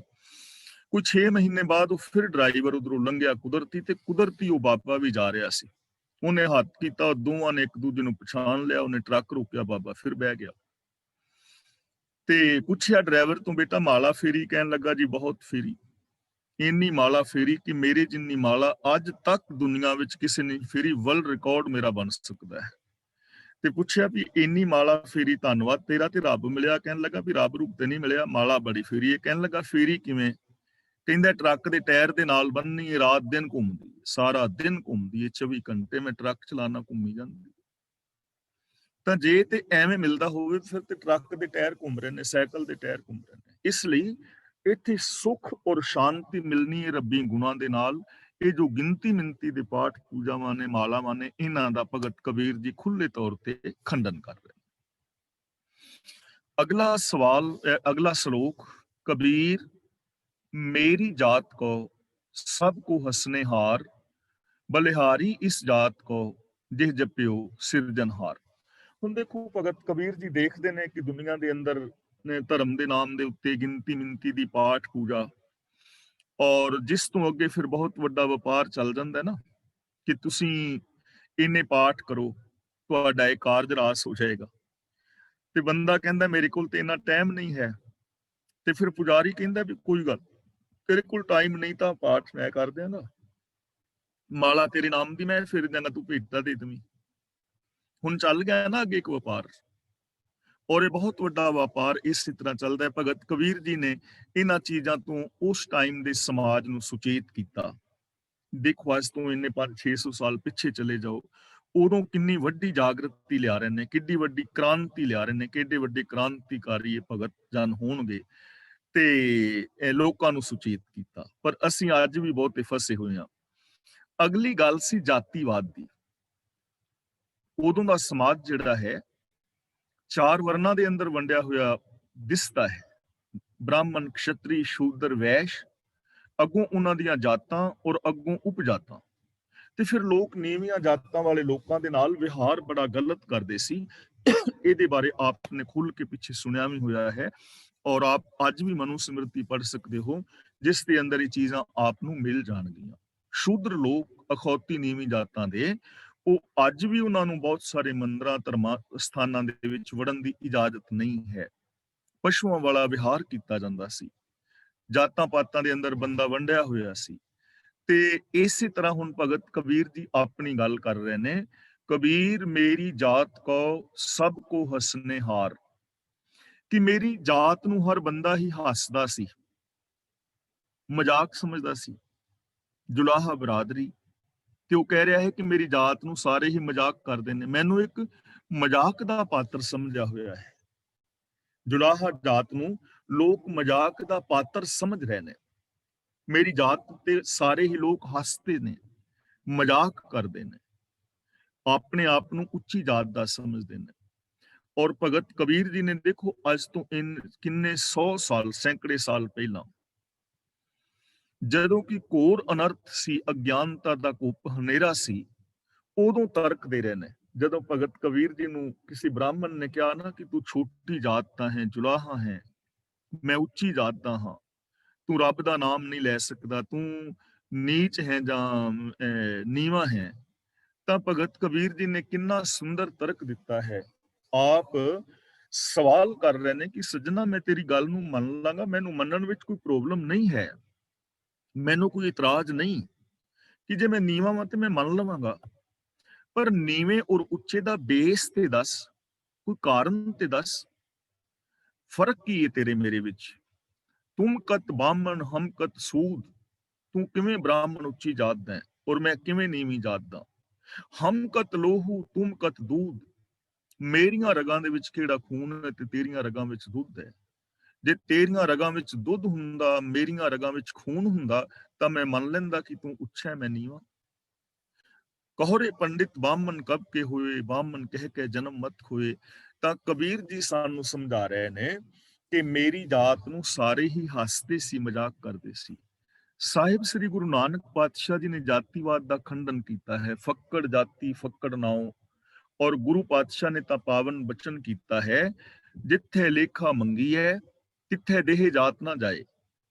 ਰੱਬ ਦੇ ਦਰ ਦੇ ਉੱਤੇ ਦੇਹੀ ਔਰ ਜਾਤ ਦੀ ਕੋਈ ਵੈਲਿਊ ਨਹੀਂ ਹੈ। ਇਸ ਲਈ ਇਹ ਜਾਤੀਆਂ ਆਦਿਕ ਕੇਵਲ ਔਰ ਕੇਵਲ ਇੱਕ ਵਹਿਮ ਹੈ, ਇੱਕ ਮਹਾਨ ਵੱਡੀ ਅਗਿਆਨਤਾ ਹੈ। ਇਸ ਲਈ ਗੁਰੂ ਜੀ ਨੇ ਕਿਹਾ ਹੈ, ਜਾਣੋ ਜੋਤ ਨਾ ਪੁੱਛੋ ਜਾਤੀ, ਆਗੇ ਜਾਤ ਨਾ ਹੈ। ਕਿਸੇ ਬੰਦੇ ਦੇ ਅੰਦਰ ਰੱਬ ਦੀ ਜੋਤ ਵੇਖੋ, ਉਹਦੀ ਜਾਤ ਨਾ ਪੁੱਛੋ। ਰੱਬੀ ਦਰ ਦੇ ਉੱਤੇ ਜਾਤ ਪ੍ਰਵਾਨ ਨਹੀਂ ਹੈ, ਜੋਤ ਨੂੰ ਵੇਖੋ। ਸਭ ਮੈਂ ਜੋਤ ਜੋਤ ਹੈ ਸੋਏ। ਔਰ ਭਗਤ ਕਬੀਰ ਜੀ ਸਾਨੂੰ ਅਲਰਟ ਕਰ ਰਹੇ ਨੇ, ਅਵਲ ਅੱਲਾਹ ਨੂਰ ਉਪਾਇਆ, ਕੁਦਰਤ ਕੇ ਸਭ ਬੰਦੇ, ਏਕ ਨੂਰ ਤੇ ਸਭ ਜਗ ਉਪਜਿਆ, ਕੌਣ ਭਲੇ ਕੋ ਮੰਦੇ। ਤਾਂ ਕਬੀਰ ਜੀ ਕਹਿੰਦੇ ਨੇ, ਮੇਰੀ ਜਾਤ ਨੂੰ ਹਰੇਕ ਬੰਦਾ ਹੱਸਦਾ ਸੀ। ਭਾਵ ਜੁਲਾਹਾਂ ਦੀ ਜਾਤ ਨੂੰ ਹਰ ਬੰਦਾ ਮਖੌਲ ਕਰਦਾ ਹੈ, ਪਰ ਕਬੀਰ ਜੀ ਮਾਣ ਕਰ ਰਹੇ ਨੇ, ਬਲਿਹਾਰੀ ਇਸ ਜਾਤ ਕੋ ਜਿਹ ਜਪਿਓ ਸਿਰਜਨਹਾਰ। ਪਰ ਮੈਂ ਇਸ ਜਾਤ ਤੋਂ ਸਦਕੇ ਹਾਂ, ਵਾਰਨੇ ਹਾਂ, ਜਿਸ ਕਰਕੇ ਮੈਂ ਪ੍ਰਭੂ ਦੇ ਗੁਣ ਗਾ ਰਿਹਾ ਹਾਂ, ਰੱਬ ਦੀ ਰਜ਼ਾ ਵਿੱਚ ਚੱਲ ਰਿਹਾ ਹਾਂ। ਮੇਰੇ ਅੰਦਰ ਜ਼ਮੀਰ ਜ਼ਿੰਦਾ ਹੋਈ ਹੈ, ਇਨਸਾਨੀਅਤ ਜ਼ਿੰਦਾ ਹੋਈ ਹੈ, ਰੱਬੀ ਪ੍ਰੀਤ ਮਿਲੀ ਹੈ। ਮੈਂ ਚਾਰ ਚਫੇਰੇ ਉਸ ਰੱਬ ਦੀ ਜੋਤ ਨੂੰ ਵੇਖਣ ਜੋਗਾ ਹੋ ਗਿਆ ਹਾਂ। ਤਾਂ ਇਸ ਸ਼ਲੋਕ ਰਾਹੀਂ ਭਗਤ ਕਬੀਰ ਜੀ ਜਾਤੀਵਾਦ ਦਾ ਖੰਡਨ ਕਰ ਰਹੇ ਹਨ। ਇਸ ਲਈ ਸਾਨੂੰ ਸੁਚੇਤ ਹੋਣ ਦੀ ਜ਼ਰੂਰਤ ਹੈ। ਇਹ ਪਾਵਨ ਸ਼ਲੋਕ ਪੜ੍ਹ ਕੇ, ਸੁਣ ਕੇ, ਵਿਚਾਰ ਕੇ, ਇਹ ਗੱਲਾਂ ਨੋਟ ਕਰਨ ਵਾਲੀਆਂ ਨੇ। ਇਹ ਗੱਲਾਂ ਜ਼ਿੰਦਗੀ ਦੇ ਅੰਦਰ ਇੰਪਲੀਮੈਂਟ ਕਰਨੀਆਂ ਨੇ ਕਿ ਅਸੀਂ ਵੀ ਆਪਣੀ ਜ਼ਿੰਦਗੀ ਚੋਂ ਜਾਤੀਵਾਦ ਨੂੰ ਖਤਮ ਕਰਨਾ ਹੈ। ਇੱਕ ਗੱਲ ਯਾਦ ਰੱਖਣੀ ਹੈ, ਸਿੱਖ ਦੀ ਕੋਈ ਜਾਤ ਨਹੀਂ ਹੈ ਤੇ ਜਿਸ ਦੀ ਜਾਤ ਹੈ ਉਹ ਸਿੱਖ ਨਹੀਂ ਹੈ। ਇਹ ਚੀਜ਼ ਪੱਕੀ ਪੱਲੇ ਬੰਨਣ ਵਾਲੀ ਹੈ।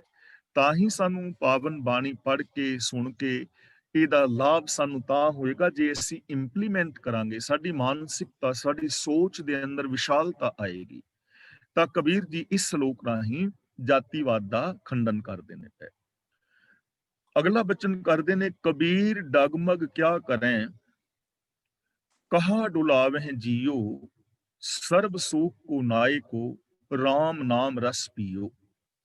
ਡਗਮਗ ਕਿਆ ਕਰੇ ਦਾ ਮਤਲਬ ਕਿਉਂ ਡੋਲਦਾ ਹੈ, ਕਿਉਂ ਜੱਕੋ ਤੱਕੇ ਕਰਦਾ ਹੈ। ਬੰਦਾ ਡੋਲ ਜਾਂਦਾ ਨਾ ਜਦੋਂ ਇਸ ਸਮਾਜ ਦੇ ਅੰਦਰ ਕਈ ਵਾਰ ਵਿਰੋਧਤਾ ਹੁੰਦੀ ਹੈ, ਤਾਂ ਬੰਦਾ ਡੋਲ ਜਾਂਦਾ ਹੈ। ਬੰਦਾ ਦੁੱਖਾਂ ਨੂੰ ਵੇਖ ਕੇ ਘਾਬਰ ਜਾਂਦਾ ਹੈ, ਬੰਦਾ ਚਿੰਤਾਵਾਂ ਨੂੰ ਵੇਖ ਕੇ ਘਾਬਰਦਾ ਹੈ, ਰੋਜੀ ਰੋਟੀ ਕਰਕੇ ਕਈ ਵਾਰ ਬੰਦਾ ਡੋਲਦਾ ਹੈ, ਔਰ ਸੱਚ ਦੇ ਰਾਹਾਂ ਨੂੰ ਛੱਡ ਜਾਂਦਾ ਹੈ।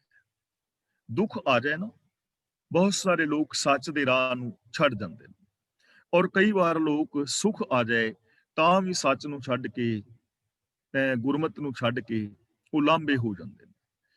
ਕਿਤਨੇ ਸਾਰੇ ਲੋਕ ਡੋਲੇ ਨੇ ਔਰ ਕਿੰਨੇ ਸਾਰੇ ਲੋਕ ਡੋਲ ਰਹੇ ਨੇ। ਕਿਵੇਂ ਆਪਣੇ ਧਰਮ ਇਮਾਨ ਤੋਂ ਬੰਦਾ ਦੂਰ ਹੋ ਜਾਂਦਾ ਹੈ। ਪਰਾਏ ਧਨ ਨੂੰ ਤੱਕ ਕੇ ਬੰਦੇ ਦੀ ਨਜ਼ਰ ਡੋਲ ਜਾਂਦੀ ਹੈ।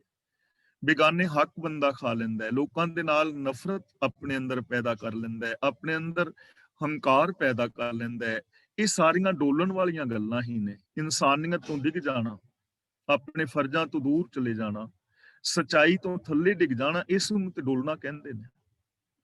ਤਾਂ ਸੱਚ ਦੇ ਰਾਹ ਤੇ ਤੁਰਨਾ ਸੀ, ਸਚਿਆਰ ਹੋਣਾ ਸੀ, ਮਨ, ਬਚਨ ਔਰ ਕਰਮ ਕਰਕੇ ਸੱਚੇ ਹੋਣਾ ਸੀ, ਔਰ ਦੁੱਖਾਂ ਸੁੱਖਾਂ ਤੋਂ ਉਤਾਂ ਉੱਠਣਾ ਸੀ। ਤਾਂ ਕਬੀਰ ਜੀ ਕਹਿੰਦੇ ਨੇ, ਕਬੀਰ ਡਗਮਗ ਕਿਆ ਕਰੇ, ਕਹਾ ਡੁਲਾਵੇਂ ਜੀਓ।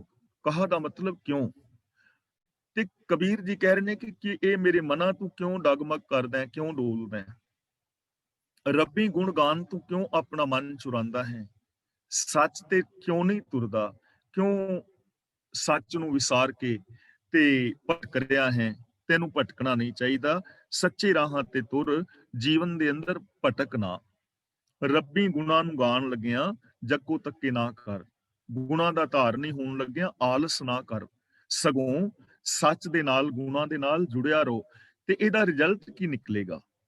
ਸਰਬ ਸੁਖ ਕੋ ਨਾਇਕੋ, ਰਾਮ ਨਾਮ ਰਸ ਪੀਓ। ਨਾਇਕੋ ਦਾ ਮਤਲਬ ਹੈ ਮਾਲਕ, ਰਾਮ ਨਾਮ, ਰਾਮ ਦਾ ਮਤਲਬ ਜੋ ਰਮਿਆ ਹੋਇਆ ਹੈ ਜਰਰੇ ਜਰਰੇ ਅੰਦਰ, ਤੇ ਨਾਮ ਦਾ ਮਤਲਬ ਹੁਕਮ, ਨਾਮ ਦਾ ਮਤਲਬ ਰੱਬੀ ਗੁਣ। ਤਾਂ ਕਬੀਰ ਜੀ ਕਹਿੰਦੇ ਨੇ ਜੋ ਸਾਰੇ ਸੁੱਖਾਂ ਦਾ ਮਾਲਕ ਹੈ, ਸਾਰੇ ਸੁੱਖਾਂ ਦਾ ਮਾਲਕ ਕੌਣ ਹੈ? ਪ੍ਰਭੂ ਦਾ ਹੁਕਮ, ਪ੍ਰਭੂ ਦੇ ਗੁਣ। ਅਸੀਂ ਸੁਖਮਨੀ ਸਾਹਿਬ ਵਿੱਚ ਵਿਚਾਰਿਆ ਹੈ ਨਾ, ਸੁਖਮਨੀ ਸੁਖ ਅੰਮ੍ਰਿਤ ਪ੍ਰਭ ਨਾਮ। ਜੋ ਰੱਬ ਦਾ ਹੁਕਮ ਹੈ ਉਹ ਸਾਰੇ ਸੁੱਖਾਂ ਦਾ ਮੂਲ ਹੈ। ਹੁਕਮ ਦੇ ਅੰਦਰ ਜ਼ਿੰਦਗੀ ਜੀਣਾ, ਕਿਸੇ ਸਿਸਟਮ ਦੇ ਅੰਦਰ ਜੀਵਨ ਜੀਣਾ ਹੀ ਸੁੱਖਾਂ ਦਾ ਸਾਧਨ ਹੈ। ਤਾਂ ਕਬੀਰ ਜੀ ਕਹਿੰਦੇ ਨੇ ਜੋ ਰੱਬੀ ਗੁਣ ਨੇ ਇਹ ਸਾਰੇ ਸੁੱਖਾਂ ਦਾ ਰਸ ਨੇ, ਇਹਨਾਂ ਰਸਾਂ ਨੂੰ ਪੀ, ਇਸ ਰਸ ਨੂੰ ਪੀ, ਸੁੱਖਾਂ ਨੂੰ ਮਾਣ। ਹੁਣ ਸਾਰੇ ਸੁੱਖਾਂ ਦਾ ਰਸ ਕੀ ਹੈ? ਰਾਮ ਦਾ ਮਤਲਬ ਜੋ ਰਮਿਆ ਹੋਇਆ ਹੈ, ਜ਼ਰਰੇ ਜ਼ਰਰੇ ਦੇ ਅੰਦਰ ਸਮਾਇਆ ਹੋਇਆ ਪ੍ਰਭੂ, ਉਹਦੇ ਗੁਣ, ਉਹਦਾ ਹੁਕਮ, ਰਜ਼ਾ ਭਾਣਾ। ਰਜ਼ਾ ਦੇ ਅੰਦਰ ਚੱਲ, ਰੱਬੀ ਗੁਣਾਂ ਦੇ ਰਸ ਨੂੰ ਪੀ, ਮਾਣ। ਇਹ ਸਾਰੇ ਸੁੱਖਾਂ ਦਾ ਮੂਲ ਹੈ। ਇਹ ਚੀਜ਼ ਨੂੰ ਥੋੜਾ ਜਿਹਾ ਸਮਝਣ ਦੀ ਲੋੜ ਹੈ। ਦੇਖੋ, ਸਤ, ਸੰਤੋਖ, ਦਇਆ, ਧਰਮ, ਧੀਰਜ, ਗਿਆਨ, ਵੈਰਾਗ, ਨਿਮਾਨਤਾ, ਸੇਵਾ, ਸਿਮਰਨ, ਪ੍ਰੇਮ, ਕੁਰਬਾਨੀ ਦੇ ਜੋ ਸ਼ੁਭ ਜਜ਼ਬੇ ਨੇ, ਇਹਨਾਂ ਦੇ ਵਿੱਚੋਂ ਹੀ ਸੁੱਖ ਉਪਜੇਗਾ। ਈਰਖਾ, ਦਵੈਸ਼, ਵੈਰ ਵਿਰੋਧ, ਹੰਕਾਰ, ਲੱਭ ਲੋਭ, ਲਾਲਚ, ਇਹਨਾਂ ਦੇ ਵਿੱਚੋਂ ਦੁੱਖ ਉਪਜੇਗਾ। ਹੁਣ ਰਸ ਪੀਣ ਦਾ ਮਤਲਬ ਇਹ ਹੈ ਕਿ ਇਹਨਾਂ ਗੁਣਾਂ ਨੂੰ ਇੰਪਲੀਮੈਂਟ ਕਰਨਾ। ਫਾਰ ਐਗਜ਼ਾਮਪਲ, ਅਸੀਂ ਸਾਰੇ ਕਲਾਸ ਵਾਲੇ ਵੀਰ ਭੈਣਾਂ ਵਾਂ, ਜੇ ਅਸੀਂ ਆਪਸ ਦੇ ਅੰਦਰ ਪ੍ਰੇਮ ਦੇ ਨਾਲ ਵਰਤੀਏ, ਇਸ ਗੱਲ ਨੂੰ ਸਮਝਣ ਲਈ ਜੇ ਸਿਰਫ ਆਪਣੀ ਕਲਾਸ ਦੀ ਹੀ ਗੱਲ ਕਰੀਏ ਕਿ ਜੇ ਸਾਰੇ ਅਸੀਂ ਇੱਕ ਦੂਜੇ ਨਾਲ ਪ੍ਰੇਮ ਦੇ ਨਾਲ ਵਰਤੀਏ, ਪ੍ਰੇਮ ਦੇ ਨਾਲ ਵਰਤੋਂ ਵਿਹਾਰ ਕੀਤਿਆਂ ਜਿਹੜਾ ਸੁੱਖ ਨਿਕਲੇਗਾ ਨਾ, ਉਹ ਪ੍ਰੇਮ ਦਾ ਰਸ ਹੋਏਗਾ, ਜੋ ਰਿਜ਼ਲਟ ਨਿਕਲੇਗਾ। ਅਸੀਂ ਸੱਚੀ ਜ਼ਿੰਦਗੀ ਜੀਵੀਏ, ਮਨ ਬਚਨ ਕਰਮ ਕਰਕੇ ਸੱਚੀ ਜ਼ਿੰਦਗੀ ਜੀਣ ਦੇ ਨਾਲ ਜੋ ਸੁੱਖ ਮਿਲੇਗਾ ਉਹ ਸੱਚ ਦਾ ਰਸ ਹੋਏਗਾ। ਪੋਜ਼ਿਟਿਵ ਥਿੰਕਿੰਗ, ਸਕਾਰਾਤਮਕ ਸੋਚਣ ਨਾਲ, ਚੜ੍ਹਦੀ ਕਲਾ ਵਿੱਚ ਰਹਿਣ ਨਾਲ ਜਿਹੜੀ ਖੁਸ਼ੀ ਮਿਲੇਗੀ ਨਾ, ਉਹ ਪੋਜ਼ਿਟਿਵ ਥਿੰਕਿੰਗ ਦਾ ਰਸ ਹੋਏਗੀ। ਹੁਣ ਉਹ ਰਸ ਤੇ ਤਾਂ ਮਾਣਿਆ ਜਾਏਗਾ ਨਾ ਜੇ ਅਸੀਂ ਇਹਨਾਂ ਚੀਜ਼ਾਂ ਨੂੰ ਅਮਲੀ ਰੂਪ ਦੇਵਾਂਗੇ, ਅਮਲੀ ਰੂਪ ਦੇਵਾਂਗੇ। ਇਸ ਲਈ ਕਬੀਰ ਜੀ ਸਾਨੂੰ ਸਮਝਾ ਰਹੇ ਨੇ ਕਿ ਜਾਤੀਵਾਦ ਤੋਂ ਉਤਾਂ ਉੱਠੋ, ਜਾਤੀਵਾਦ ਵਿੱਚ ਸੁੱਖ ਨਹੀਂ ਹੈ, ਮਾਲਾ ਫੇਰਨ ਵਿੱਚ ਸੁੱਖ ਨਹੀਂ, ਮਾਲਾ ਘਮਾਉਣ ਦੇ ਨਾਲ ਕੁਛ ਬਣਨ ਵਾਲਾ ਨਹੀਂ ਹੈ। ਰੱਬੀ ਗੁਣਾਂ ਦੇ ਧਾਰਨੀ ਹੋਵੋ, ਇਸ ਰਸ ਨੂੰ ਪੀਵੋ, ਤੁਹਾਡਾ ਜੀਵਨ ਰਸਮਈ ਹੋ ਜਾਏਗਾ। ਡੱਕੋ ਡੋਲੇ ਨਾ ਖਾਓ, ਭਟਕੋ ਨਾ, ਇਧਰ ਉਧਰ ਭਟਕਣ ਦੀ ਲੋੜ ਨਹੀਂ ਕਿ ਮਾਲਾ ਫੇਰੀਏ। ਜਾਤੀਵਾਦ ਵਿੱਚ ਨਾ ਭਟਕੋ, ਵਿਕਾਰਾਂ ਵਿੱਚ ਨਾ ਭਟਕੋ, ਕਰਮ ਕਾਂਡਾਂ ਵਿੱਚ ਨਾ ਭਟਕੋ, ਸਗੋਂ ਸਾਰੇ ਸੁੱਖਾਂ ਦਾ ਜੋ ਸਾਰ ਰਸ ਪ੍ਰਭੂ ਦਾ ਹੁਕਮ ਹੈ, ਰੱਬੀ ਗੁਣ ਨੇ, ਉਸ ਰਸ ਨੂੰ ਮਾਣੋ, ਉਹਦੇ ਮੁਤਾਬਕ ਜ਼ਿੰਦਗੀ ਜੀਵੋ, ਤੁਹਾਨੂੰ ਸਾਰੇ ਸੁੱਖ ਮਿਲਣਗੇ। कबीर कंचन के कुंडल बने, ऊपर लाल जड़ाओ, दीसे दाधे कान ज्यों, जिन मन ना ही नाओ। कंचन दा मतलब सोना, कुंडल दा मतलब कन्ना विच पाण वाले वाले, ऊपर लाल जड़ाओ दा मतलब उत्ते लाल हीरे जड़े होण। हुण कबीर जी कहंदे ने जे सोने दे वाले बने होण, ਉਹਨਾਂ ਵਾਲਿਆਂ ਦੇ ਉੱਤੇ ਲਾਲ ਜੜੇ ਹੋਣ ਤੇ ਇਹ ਲੋਕਾਂ ਨੇ ਕੰਨਾਂ ਵਿੱਚ ਪਾਏ ਹੋਣ, ਇਹ ਕੰਨਾਂ ਵਿੱਚ ਪਾਏ ਹੋਣ ਸੋਨੇ ਦੇ ਵਾਲੇ, ਸੋਨੇ ਦੇ ਗਹਿਣੇ, ਉੱਤੇ ਹੀਰੇ ਲਾਲਾਂ ਦੀ ਜੜਤ ਹੋਵੇ, ਇੰਨੇ ਮਹਿੰਗੇ ਗਹਿਣੇ ਪਾਏ ਹੋਏ ਹੋਣ, ਤੇ ਬੰਦਾ ਵਿਖਾਉਂਦਾ ਹੈ ਨਾ ਆਪਣਾ ਟੌਰ ਟੱਪਾ ਸੰਸਾਰ ਦੇ ਵਿੱਚ। ਆਮ ਕਰਕੇ ਦੇਖੋ, ਇਸ ਚੀਜ਼ ਨੂੰ ਧਰਮ ਦੇ ਨਾਲ ਜੋੜ ਕੇ ਦੇਖਣ ਦੀ ਲੋੜ ਨਹੀਂ ਹੈ। ਜੇ ਅਸੀਂ ਦੇਖੀਏ ਹਰ ਚੀਜ਼ ਦਾ ਫੰਕਸ਼ਨ, ਮੰਨ ਲਓ ਕਿ ਅਸੀਂ ਘੜੀ ਪਾਈ ਹੋਈ ਹੈ ਹੱਥ ਵਿੱਚ, ਤਾਂ ਘੜੀ ਦਾ ਫੰਕਸ਼ਨ ਹੈ ਕਿ ਅਸੀਂ ਟਾਈਮ ਦੇਖਣਾ ਹੈ, ਟਾਈਮ ਨਾਲ ਜਾਣਾ ਹੈ, ਬੱਸ ਹੈ, ਟ੍ਰੇਨ ਹੈ, ਜਾਂ ਸਾਡਾ ਦਫ਼ਤਰ ਦਾ ਕੰਮ, ਜੋ ਵੀ ਟਾਈਮ ਦੇਖਣਾ ਹੈ, ਘੜੀ ਦਾ ਫੰਕਸ਼ਨ ਹੈ। ਜੇ ਕਿਸੇ ਨੇ ਕੜਾ ਪਾਇਆ ਤਾਂ ਕੜੇ ਦਾ ਫੰਕਸ਼ਨ ਹੈ ਕਿ ਉਸਨੇ ਅੰਮ੍ਰਿਤ ਪਾਨ ਕੀਤਾ ਹੋਇਆ ਹੈ, ਉਹਨੂੰ ਉਹ ਪਾਣਾ ਜ਼ਰੂਰੀ ਹੈ, ਫੰਕਸ਼ਨ ਹੈ ਨਾ ਉਹਦਾ। ਹੁਣ ਜੇ ਜੁੱਤੀ ਪਾਈ ਹੈ ਪੈਰਾਂ ਵਿੱਚ ਤਾਂ ਉਹਦਾ ਫੰਕਸ਼ਨ ਹੈ ਕਿ ਅਸੀਂ ਗਰਮੀ ਸਰਦੀ ਤੋਂ ਬਚਣਾ ਹੈ, ਕੋਈ ਕੰਡਾ ਨਾ ਵੱਜੇ। ਕੱਪੜੇ ਪਾਏ ਨੇ, ਇਹਦਾ ਫੰਕਸ਼ਨ ਹੈ ਤਨ ਨੂੰ ਢੱਕਣਾ, ਗਰਮੀ ਸਰਦੀ ਤੋਂ ਬਚਣਾ। ਪਰ ਜੇ ਉਂਗਲੀ ਦੇ ਵਿੱਚ ਛਾਪ ਪਾਈ ਹੋਵੇ ਤੇ ਉਸ ਛਾਪ ਦਾ ਫੰਕਸ਼ਨ ਕੀ ਹੈ? ਛਾਪ ਦਾ ਫੰਕਸ਼ਨ ਕੀ ਹੈ? ਕੰਨਾਂ ਵਿੱਚ ਵਾਲੀਆਂ ਪਾਈਆਂ ਨੇ ਜਾਂ ਨੱਕ ਵਿੱਚ ਪਾਏ ਨੇ ਗਹਿਣੇ ਜਾਂ ਜੋ ਵੀ ਮਾਲਾਵਾਂ ਪਾਈਆਂ ਨੇ, ਇਹਦਾ ਫੰਕਸ਼ਨ ਕੀ ਹੈ? ਫੰਕਸ਼ਨ ਤਾਂ ਵਿਖਾਵਾ ਹੀ ਹੈ ਨਾ ਕਿ ਮੇਰੇ ਕੋਲ ਸੋਨਾ ਹੈ, ਹੋਰ ਇਹਦਾ ਫੰਕਸ਼ਨ ਤਾਂ ਕੁਛ ਨਹੀਂ ਹੈ। ਫੰਕਸ਼ਨ ਤਾਂ ਵਿਖਾਵਾ ਹੀ ਹੈ ਨਾ, ਇਹਦੇ ਨਾਲ ਕੋਈ ਸੁੱਖ ਆਰਾਮ ਤਾਂ ਮਿਲਣਾ ਨਹੀਂ।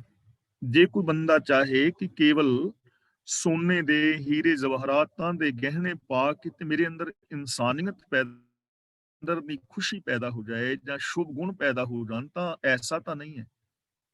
ਇਹਦਾ ਮਤਲਬ ਇਹ ਵੀ ਨਹੀਂ ਕਿ ਜਿਨ੍ਹਾਂ ਨੇ ਗਹਿਣੇ ਪਾਏ ਨੇ ਸਾਰਿਆਂ ਵਿੱਚ ਹੀ ਔਗਣ ਨੇ। ਗੱਲ ਇਹ ਨਹੀਂ ਹੈ। ਗੱਲ ਇਹ ਸਮਝਣ ਦੀ ਜ਼ਰੂਰਤ ਹੈ ਭਗਤ ਕਬੀਰ ਜੀ ਕਹਿਣਾ ਕੀ ਚਾਹ ਰਹੇ ਨੇ। ਕਹਿੰਦੇ ਨੇ ਕਿ ਜੇ ਬੜੇ ਸੁੰਦਰ ਸੋਨੇ ਦੇ ਕੀਮਤੀ ਵਾਲੇ ਪਾਏ ਹੋਣ, ਜਿਨ੍ਹਾਂ ਵਿੱਚ ਹੀਰੇ ਜਵਾਹਰਾਤ ਜੜੇ ਹੋਣ, ਪਰ ਮਨ ਦੇ ਅੰਦਰ ਜਾਂ ਜ਼ਿੰਦਗੀ ਵਿੱਚ ਸੋਚ ਵਿੱਚ ਗੁਣ ਨਾ ਹੋਣ, ਇਨਸਾਨੀਅਤ ਨਾ ਹੋਵੇ, ਤਾਂ ਦੀਸਹਿ ਦਾਧੇ ਕਾਨ ਜਿਉ ਜਿਨ ਮਨ ਨਾਹੀ ਨਾਉ। ਇਹਨੂੰ ਦੀਸਹਿ ਨੂੰ ਬਿੰਦੀ ਲਾ ਕੇ ਪੜਾਂਗੇ ਦੀਸਹਿ, ਕਿਉਂਕਿ ਇਹ ਕਿਰਿਆਵਾਚੀ ਸ਼ਬਦ ਹੈ। ਕਿਰਿਆਵਾਚੀ ਹਾਹੇ ਦੇ ਨਾਲ ਜਦੋਂ ਸਿਹਾਰੀ ਹੋਵੇ ਤਾਂ ਉਹ ਬਹੁਵਚਨੀ ਸ਼ਬਦ ਹੁੰਦਾ ਹੈ, ਉਸ ਦਾ ਉਚਾਰਨ ਨਾਸਕੀ ਹੋਏਗਾ। ਦੀਸਹਿ ਦਾਧੇ ਕਾਨ ਜਿਉ। ਦਾਧੇ ਦਾ ਮਤਲਬ ਸੜੇ ਹੋਏ, ਤੇ ਕਾਨ ਦਾ ਮਤਲਬ ਹੁੰਦਾ ਹੈ ਕਾਨਾ, ਸਰਕੜਾ। ਇੰਡੀਆ ਦੇ ਵਿੱਚ ਵੇਖਿਆ ਹੋਏਗਾ ਪੈਲੀਆਂ ਦੇ ਕਿਨਾਰਿਆਂ ਤੇ ਸਰਕੜੇ ਹੁੰਦੇ ਸੀ, ਰਾਵਾਂ ਦੇ ਕਿਨਾਰਿਆਂ ਤੇ ਸਰਕੜੇ, ਕਿ ਉਹ ਸਰਕੜਿਆਂ ਨੂੰ ਵੱਢ ਕੇ ਫਿਰ ਲੋਕ ਛੰਨਾ ਆਦਿਕ ਬਣਾਉਂਦੇ ਸੀ। ਉਹਨਾਂ ਨੂੰ ਆਮ ਪੰਜਾਬੀ ਵਿੱਚ ਸਰਕੜਿਆਂ ਦੇ ਇੱਕ ਕਾਨੇ ਨੂੰ ਕਾਨਾ ਕਹਿ ਦਿੰਦੇ ਨੇ। ਕਬੀਰ ਜੀ ਕਹਿੰਦੇ ਨੇ, ਪਰ ਜਿਨ੍ਹਾਂ ਦੇ ਮਨ ਵਿੱਚ ਪ੍ਰਭੂ ਦਾ ਨਾਮ ਯਾਨੀ ਰੱਬ ਦੇ ਗੁਣ ਨਹੀਂ, ਜੋ ਰੱਬੀ ਰਜਾ ਵਿੱਚ ਨਹੀਂ ਤੁਰਦੇ, ਉਹ ਸੜੇ ਹੋਏ ਕਾਨੇ ਦੀ ਤਰ੍ਹਾਂ ਨੇ। ਵੇਖਿਆ ਹੈ ਨਾ, ਕਾਨਿਆਂ ਨੂੰ ਸਰਕੜਿਆਂ ਨੂੰ ਅੱਗ ਲਾ ਦਿੱਤੀ ਸੀ, ਤੇ ਅੱਗ ਲਾਉਣ ਦੇ ਨਾਲ ਕਾਨੇ ਜਾਂਦੇ ਨੇ ਸੜ, ਤੇ ਉਹ ਬਾਹਰੋਂ ਹੋਰ ਚਮਕਣੇ ਹੋ ਜਾਂਦੇ ਨੇ। ਖੜੇ ਰਹਿੰਦੇ ਨੇ ਕਈ ਵਾਰ ਸਿੱਧੇ, ਸੜ ਜਾਂਦੇ ਨੇ ਪਰ ਉਹ ਚਮਕਦੇ ਜ਼ਿਆਦਾ ਨੇ, ਪਰ ਜਦੋਂ ਉਹਨਾਂ ਨੂੰ ਫੜੋਗੇ ਨਾਲ ਦੇ ਨਾਲ ਉਹ ਟੁੱਟ ਜਾਂਦੇ ਨੇ। ਤਾਂ ਕਬੀਰ ਜੀ ਕਹਿੰਦੇ ਨੇ, ਉਸ ਲਿਸ਼ਕ ਦੇ ਬਹੁਤ ਨੇ ਕਾਨੇ, ਪਰ ਸੜੇ ਹੋਏ ਨੇ ਅੰਦਰੋਂ, ਕਿਸੇ ਕੰਮ ਨਹੀਂ ਆਉਂਦੇ। ਇਸੇ ਤਰ੍ਹਾਂ ਜਿਨ੍ਹਾਂ ਲੋਕਾਂ ਨੇ ਬੜੇ ਕੀਮਤੀ ਕੁੰਡਲ ਪਾਏ ਨੇ, ਹੀਰੇ ਜਵਾਹਰਾਤਾਂ ਦੇ ਨਾਲ ਜੜੇ ਹੋਏ ਨੇ, ਪਰ ਜੇ ਉਹਨਾਂ ਦੇ ਮਨ ਦੇ ਅੰਦਰ ਸ਼ੁਭ ਗੁਣ ਨਹੀਂ, ਉਹਨਾਂ ਦੀ ਸੋਚ ਚੰਗੀ ਨਹੀਂ, ਤਾਂ ਉਹ ਸੜੇ ਹੋਏ ਕਾਨੇ ਦੀ ਤਰ੍ਹਾਂ ਨੇ, ਉਹ ਕਿਸੇ ਕੰਮ ਨਹੀਂ ਆਉਂਦੇ ਕਿਸੇ ਦੇ। ਬਾਹਰੋਂ ਚਮਕ ਹੈ ਪਰ ਅੰਦਰ ਤੇ ਰਾਖ ਭਰੀ ਹੈ। ਭਗਤ ਕਬੀਰ ਜੀ ਇੱਥੇ ਸੜੇ ਹੋਏ ਕਾਨੇ ਦੀ ਤਰ੍ਹਾਂ ਕਹਿ ਰਹੇ ਨੇ, ਤੇ ਗੁਰੂ ਨਾਨਕ ਪਾਤਸ਼ਾਹ ਜੀ ਉਹਨਾਂ ਨੂੰ ਸਿਮਲ ਰੁੱਖ ਦੀ ਤੁਲਨਾ ਦੇ ਰਹੇ ਨੇ। ਸਿਮਲ ਰੁੱਖ ਸਰਾਏਰਾ ਅਤ ਦੀਰਘ ਆਤ ਮੁੱਚ, ਹੋਏ ਜੇ ਆਵੇਂ ਆਸ ਕਰ ਜਾਏ ਨਿਰਾਸੇ ਕਿਤ, ਫਲ ਫਿੱਕੇ ਫੁੱਲ ਬਕ ਬਕੇ ਕੰਮ ਨਾ ਆਵੇਂ ਪਤ ਮਿੱਠਤ ਨਹੀਂ ਨਾਨਕਾ। ਸਿਮਲ ਦਾ ਰੁੱਖ ਬੜਾ ਉੱਚਾ ਹੈ, ਬੜਾ ਮੋਟਾ ਹੈ, ਬੜਾ ਫੈਲਿਆ ਹੋਇਆ ਹੈ, ਬੜੇ ਹਰੇ ਹਰੇ ਪੱਤੇ ਨੇ, ਬੜੇ ਸੋਹਣੇ ਸੋਹਣੇ ਫੁੱਲ ਨੇ, ਨਿੱਕੇ ਨਿੱਕੇ ਫਲ ਲੱਗੇ ਨੇ। ਪੰਛੀ ਆਸ ਕਰਕੇ ਆਉਂਦਾ ਹੈ, ਫਲ ਫਿੱਕੇ, ਫਲਾਂ ਨੂੰ ਚੁੰਝ ਮਾਰਦਾ, ਫਿੱਕੇ ਨੇ, ਪੱਤਿਆਂ ਨੂੰ ਚੁੰਝ ਮਾਰਦਾ, ਫੁੱਲਾਂ ਨੂੰ ਤੇ ਉਹ ਬੱਕ ਬੱਕੇ ਨੇ। ਕੰਮ ਨਾ ਆਵੇਂ ਪੱਤ, ਪੱਤੇ ਕੰਮ ਨਹੀਂ ਆਉਂਦੇ, ਵਿਚਾਰਾ ਨਿਰਾਸ਼ਾ ਉੱਡ ਜਾਂਦਾ ਹੈ। ਇਸੇ ਤਰ੍ਹਾਂ ਕੋਈ ਬੰਦਾ ਜਿਸ ਦੀ ਆਰਥਿਕ ਪੋਜੀਸ਼ਨ ਬਹੁਤ ਮਜ਼ਬੂਤ ਹੈ, ਜਿਹਦਾ ਸਮਾਜਿਕ ਖਲਾਰਾ ਬੜਾ ਹੈ, ਰਾਜਨੀਤਿਕ ਪਹੁੰਚ ਬੜੀ ਹੈ, ਰਾਜਨੀਤਿਕ ਕੱਦ ਬੜਾ ਲੰਬਾ ਹੈ, ਪਰ ਜੇ ਐਸਾ ਬੰਦਾ ਕਿਸੇ ਦਾ ਸਹਿਯੋਗ ਨਹੀਂ ਕਰਦਾ, ਜੇ ਐਸੇ ਬੰਦੇ ਦੀ ਬੋਲ ਬਾਣੀ ਮਿੱਠੀ ਨਹੀਂ, ਕਿਸੇ ਦੀ ਕੋਈ ਹੈਲਪ ਨਹੀਂ ਕਰਦਾ, ਉਹਦੇ ਤੋਂ ਕੋਈ ਆਸ ਨਹੀਂ ਹੈ, ਤਾਂ ਫਿਰ ਸਿਮਲ ਰੁੱਖ ਹੀ ਹੋ ਗਿਆ, ਸੜਿਆ ਹੋਇਆ ਕਾਨਾ ਹੀ ਹੋ ਗਿਆ। ਇਸ ਦੁਨੀਆ ਦੇ ਅੰਦਰ ਬਹੁਤਾਤ ਗਿਣਤੀ ਜੋ ਹੈ, ਸੜੇ ਹੋਏ ਕਾਨਿਆਂ ਦੀ ਤਰ੍ਹਾਂ ਲੋਕ ਫਿਰ ਰਹੇ ਨੇ। ਬਾਹਰੋਂ ਬਹੁਤ ਚਮਕ ਹੈ, ਪਰ ਥੋੜਾ ਜਿਹਾ ਬੁਲਾ ਕੇ ਵੇਖੋ, ਅੰਦਰੋਂ ਅੱਗ, ਅੰਦਰੋਂ ਗੁੱਸੇ ਦੀਆਂ ਲਹਿਰਾਂ। ਤਾਂ ਕਬੀਰ ਜੀ ਸਾਨੂੰ ਸਮਝਾ ਰਹੇ ਨੇ ਕਿ ਪਿਆਰਿਓ, ਬਾਹਰੀ ਵਿਖਾਵੇ ਦੇ ਨਾਲ ਬੇਸ਼ੱਕ ਤੁਸੀਂ ਧਾਰਮਿਕ ਕੱਪੜੇ ਪਾ ਲਓ, ਚਿੱਟੇ ਚੋਲੇ ਪਾ ਲਓ, ਪੀਲੇ ਬਸਤਰ ਪਾ ਲਓ, ਔਰ ਧਾਰਮਿਕ ਚਿੰਨ੍ਹ ਧਾਰਨ ਕਰ ਲਓ, ਪਰ ਜੇ ਤੁਹਾਡੀ ਜ਼ਿੰਦਗੀ ਦੇ ਅੰਦਰ ਸ਼ੁਭ ਗੁਣ ਨਹੀਂ ਹਨ, ਤਾਂ ਤੁਸੀਂ ਸੜੇ ਹੋਏ ਕਾਨੇ ਦੀ ਤਰ੍ਹਾਂ ਹੋ, ਸੁੱਖ ਨਹੀਂ ਮਿਲੇਗਾ।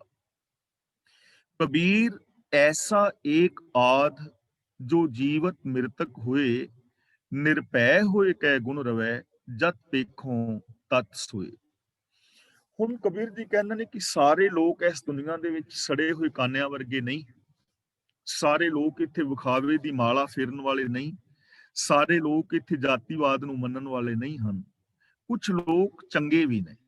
ਕਬੀਰ ਐਸਾ ਏਕ ਆਦ, ਏਕ ਆਦ ਦਾ ਮਤਲਬ ਇੱਕ ਅੱਧਾ, ਇਹ ਆਮ ਕਹਾਵਤ ਹੈ ਨਾ, ਆਮ ਮੁਹਾਵਰਾ ਹੈ। ਇੱਕ ਅੱਧੇ ਦਾ ਮਤਲਬ ਕੋਈ ਵਿਰਲਾ, ਏਕ ਆਦ ਦਾ ਮਤਲਬ ਇੱਕ ਅੱਧਾ, ਵਿਰਲਾ।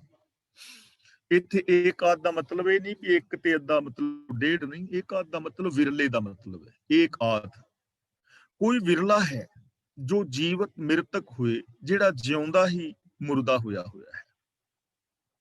ਹੁਣ ਜੀਵਤ ਮ੍ਰਿਤਕ ਦਾ ਮਤਲਬ ਹੈ ਦੁਨੀਆ ਵੱਲੋਂ ਬੇਪਰਵਾਹ ਹੋ ਜਾਣਾ, ਵਿਕਾਰਾਂ ਦਾ ਤਿਆਗ ਕਰ ਦੇਣਾ, ਆਪਣੀ ਮੱਤ ਨੂੰ ਛੱਡ ਕੇ, ਚਲਾਕੀਆਂ ਨੂੰ ਛੱਡ ਕੇ ਰੱਬੀ ਰਜ਼ਾ ਦੇ ਅੰਦਰ ਜ਼ਿੰਦਗੀ ਜੀਣੀ। ਇਹਨੂੰ ਕਹਿੰਦੇ ਨੇ ਜੀਵਤ ਮਿਰਤਕ, ਕਿਉਂਕਿ ਮਿਰਤਕ ਬੰਦੇ ਦੀਆਂ ਕੋਈ ਆਸਾਵਾਂ ਨਹੀਂ ਹੁੰਦੀਆਂ। ਮੋਈ ਹੋਈ ਲਾਸ਼ ਦਾ ਕੋਈ ਸੱਜਣ ਨਹੀਂ, ਕੋਈ ਦੁਸ਼ਮਣ ਨਹੀਂ, ਉਹਦੀਆਂ ਕੋਈ ਆਸਾਵਾਂ ਨਹੀਂ। ਜੀਵਤ ਮਿਰਤਕ ਦਾ ਮਤਲਬ ਹੈ ਆਪਣੀ ਈਗੋ ਨੂੰ, ਆਪਣੇ ਹੰਕਾਰ ਨੂੰ ਖਤਮ ਕਰਕੇ, ਆਪਣੀ ਮੱਤ ਨੂੰ ਛੱਡ ਕੇ, ਅਵਗੁਣਾਂ ਨੂੰ ਛੱਡ ਕੇ ਗੁਣਾਂ ਦੇ ਧਾਰਨੀ ਹੋਣਾ, ਔਰ ਇਸ ਜਗਤ ਦੇ ਅੰਦਰ ਨਿਰਲੇਪ ਹੋਣਾ। ਜਿਵੇਂ ਪਾਣੀ ਵਿੱਚ ਮੁਰਗਾਬੀ ਰਹਿੰਦੀ ਹੈ, ਜਿਵੇਂ ਪਾਣੀ ਵਿੱਚ ਕਮਲ ਦਾ ਫੁੱਲ ਰਹਿੰਦਾ ਹੈ, ਐਵੇਂ ਉਹ ਵਿਕਾਰਾਂ ਤੋਂ ਰਹਿਤ ਜ਼ਿੰਦਗੀ ਜੀ ਰਿਹਾ ਹੈ, ਹੰਕਾਰ ਤੋਂ ਰਹਿਤ ਹੈ। ਨਾ ਉਹਦੇ ਅੰਦਰ ਇਨਫੀਰੀਓਰਿਟੀ ਕੰਪਲੈਕਸ ਹੈ, ਨਾ ਉਸ ਦੇ ਅੰਦਰ ਸੁਪਰੀਓਰਿਟੀ ਕੰਪਲੈਕਸ ਹੈ। ਉਹ ਮਨ ਬਚਨ ਕਰਮ ਕਰਕੇ ਸੱਚਾ ਹੈ। ਇਹੋ ਜਿਹੇ ਵਿਰਲੇ ਇਨਸਾਨ ਨੇ ਜਿਹੜੇ ਦੁਨੀਆ ਦੇ ਸੁੱਖਾਂ ਔਰ ਦੁੱਖਾਂ ਵੱਲੋਂ ਬੇਪਰਵਾਹ ਹੋ ਕੇ ਸੱਚ ਦੇ ਨਾਲ ਜੁੜੇ ਹੋਏ ਨੇ। ਆਮ ਜੋ ਬੰਦਾ ਹੈ, ਜੇ ਉਹਨੂੰ ਸੁੱਖ ਮਿਲੇ ਨਾ, ਝੂਠ ਬੋਲ ਕੇ ਬੰਦਾ ਝੂਠ ਬੋਲ ਦਿੰਦਾ ਹੈ। ਜੇ ਉਹਨੂੰ ਸੁੱਖ ਮਿਲੇ, ਕੋਈ ਪ੍ਰਾਪਤੀ ਹੋਵੇ, ਸੱਚ ਬੋਲ ਕੇ ਬੰਦਾ ਸੱਚ ਬੋਲ ਦਿੰਦਾ ਹੈ। ਯਾਨੀ ਉਹਦਾ ਆਪਣਾ ਸਵਾਰਥ ਪੂਰਾ ਹੋਣਾ ਚਾਹੀਦਾ ਹੈ। ਜੇ ਕਿਸੇ ਦਾ ਨੁਕਸਾਨ ਕਰਕੇ ਲਾਭ ਮਿਲ ਰਿਹਾ ਹੈ, ਬੰਦਾ ਕਿਸੇ ਦਾ ਨੁਕਸਾਨ ਕਰ ਦਿੰਦਾ ਹੈ। ਤੇ ਜੇ ਕਿਸੇ ਦੀ ਹੈਲਪ ਕਰਕੇ ਸੁੱਖ ਮਿਲਦਾ ਹੈ ਤਾਂ ਹੈਲਪ ਕਰ ਦਿੰਦਾ ਹੈ। ਉਹਦੀ ਹੈਲਪ ਔਰ ਦੋਵੇਂ ਹੀ ਚੀਜ਼ਾਂ ਬਰਾਬਰ ਹੀ ਨੇ, ਕਿਉਂਕਿ ਉਹਦਾ ਆਪਣਾ ਸਵਾਰਥ ਹੈ। ਤਾਂ ਕਬੀਰ ਜੀ ਕਹਿੰਦੇ ਨੇ, ਨਿਰਭੈ ਹੋਏ ਕੈ ਗੁਣ ਰਵੈ। ਵਿਰਲੇ ਲੋਕ ਨੇ ਐਸੇ ਜਿਹੜੇ ਨਿਡਰ ਹੋ ਕੇ ਰੱਬੀ ਗੁਣਾਂ ਨੂੰ ਮਾਣਦੇ ਨੇ, ਰੱਬੀ ਗੁਣਾਂ ਦੀ ਗੱਲ ਕਰਦੇ ਨੇ। ਉਹਨਾਂ ਨੂੰ ਕੋਈ ਡਰ ਨਹੀਂ ਹੈ ਕਿ ਸੁੱਖ ਆਏਗਾ ਜਾਂ ਦੁੱਖ ਆਏਗਾ। ਜਦ ਵੇਖੋ ਤਤ ਸੋਏ, ਕਬੀਰ ਜੀ ਕਹਿੰਦੇ ਨੇ, ਮੈਂ ਵੇਖਦਾ ਹਾਂ, ਜਿੱਧਰ ਵੇਖਦਾ ਹਾਂ ਉਧਰ ਹੀ ਰੱਬ ਮੌਜੂਦ ਹੈ, ਜਿੱਧਰ ਵੇਖਣਾ ਉਧਰ ਮੌਜੂਦ ਹੈ। ਤੇ ਵਿਰਲੇ ਐਸੇ ਲੋਕ ਨੇ ਜੋ ਨਿਰਭੈ ਹੋ ਕੇ ਉਸ ਰੱਬ ਦੇ ਗੁਣਾਂ ਦੇ ਧਾਰਨੀ ਨੇ, ਔਰ ਇਸ ਗੱਲ ਤੋਂ ਬੇਖੌਫ ਨੇ ਕਿ ਗੁਣਾਂ ਦੇ ਧਾਰਨੀ ਹੋਣ ਦੇ ਨਾਲ ਸੁੱਖ ਆਏਗਾ ਜਾਂ ਦੁੱਖ ਆਏਗਾ, ਉਹਨਾਂ ਨੂੰ ਇਸ ਗੱਲ ਦੀ ਚਿੰਤਾ ਨਹੀਂ। ਉਹ ਸੱਚ ਦੇ ਧਾਰਨੀ ਨੇ। ਔਰ ਹਕੀਕਤ ਹੈ, ਜਦੋਂ ਆਪ ਸਿੱਖ ਇਤਿਹਾਸ ਨੂੰ ਪੜ੍ਹੋਗੇ ਤਾਂ ਕਿਤਨੇ ਸਾਰੇ ਐਸੇ ਗੁਰਮੁਖ ਪਿਆਰੇ ਬੱਚੀਆਂ, ਬੱਚੇ, ਬਜ਼ੁਰਗ ਆਪ ਨੂੰ ਮਿਲਣਗੇ ਜਿਨ੍ਹਾਂ ਨੇ ਇਸ ਨਿਰਭੈਤਾ ਦੇ ਪ੍ਰਤੱਖ ਪ੍ਰਮਾਣ ਦਿੱਤਾ ਹੈ। ਅਰਦਾਸ ਦੇ ਅੰਦਰ ਜਦੋਂ ਅਸੀਂ ਰੋਜ਼ ਇਹ ਸ਼ਬਦਾਵਲੀ ਦੁਹਰਾਉਂਦੇ ਆ ਨਾ, ਜਿਨ੍ਹਾਂ ਨਾਮ ਜਪਿਆ, ਵੰਡ ਛਕਿਆ, ਦੇਗ ਚਲਾਈ, ਤੇਗ ਵਾਹੀ, ਧਰਮਹੇ ਸ਼ੀਸ ਦਿੱਤੇ, ਬੰਦ ਬੰਦ ਕਟਾਏ, ਖੋਪਰੀਆਂ ਲੋਹਾਈਆਂ, ਚਰਖੀਆਂ ਤੇ ਚੜੇ, ਗੁਰਦੁਆਰਿਆਂ ਦੀ ਸੇਵਾ ਲਈ ਕੁਰਬਾਨੀਆਂ ਕੀਤੀਆਂ, ਇਹ ਸਾਰੇ ਉਹ ਲੋਕ ਨੇ ਜੋ ਨਿਰਭੈ ਨੇ, ਜਿਨ੍ਹਾਂ ਨੂੰ ਇਸ ਗੱਲ ਦਾ ਡਰ ਨਹੀਂ ਹੈ ਕਿ ਸੱਚ ਬੋਲਣ ਦੇ ਨਾਲ ਮੌਤ ਹੋ ਜਾਏਗੀ। ਜਿਹੜੇ ਮੌਤ ਤੋਂ ਡਰੇ ਨੇ ਉਹ ਸੱਚ ਨਹੀਂ ਬੋਲ ਪਾਏ। ਜਿਨ੍ਹਾਂ ਨੇ ਇਸ ਗੱਲ ਦਾ ਡਰ ਰੱਖਿਆ ਹੈ ਕਿ ਮੇਰੇ ਸੁੱਖ ਚਲੇ ਜਾਣਗੇ, ਉਹ ਸੱਚ ਨਹੀਂ ਬੋਲ ਪਾਣਗੇ। ਇਸ ਲਈ ਨਿਰਭੈਤਾ ਅਤਿਅੰਤ ਜ਼ਰੂਰੀ ਹੈ। ਔਰ ਗੁਰੂ ਸਾਹਿਬ ਨੇ ਤਾਂ ਪਾਵਨ ਬਾਣੀ ਦੇ ਅੰਦਰ ਗਿਆਨੀ ਪੁਰਸ਼ ਦੇ ਲਕਸ਼ਣ ਹੀ ਇਹ ਦੱਸੇ ਨੇ, ਭੈ ਕਾਹੂ ਕੋ ਦੇਤ ਨਹਿ, ਨਹਿ ਪੈ ਮਾਨਤ ਆਨ, ਕਹੋ ਨਾਨਕ ਸੁਨ ਰੇ ਮਨਾ, ਗਿਆਨੀ ਤਾਹੇ ਬਖਾਨ।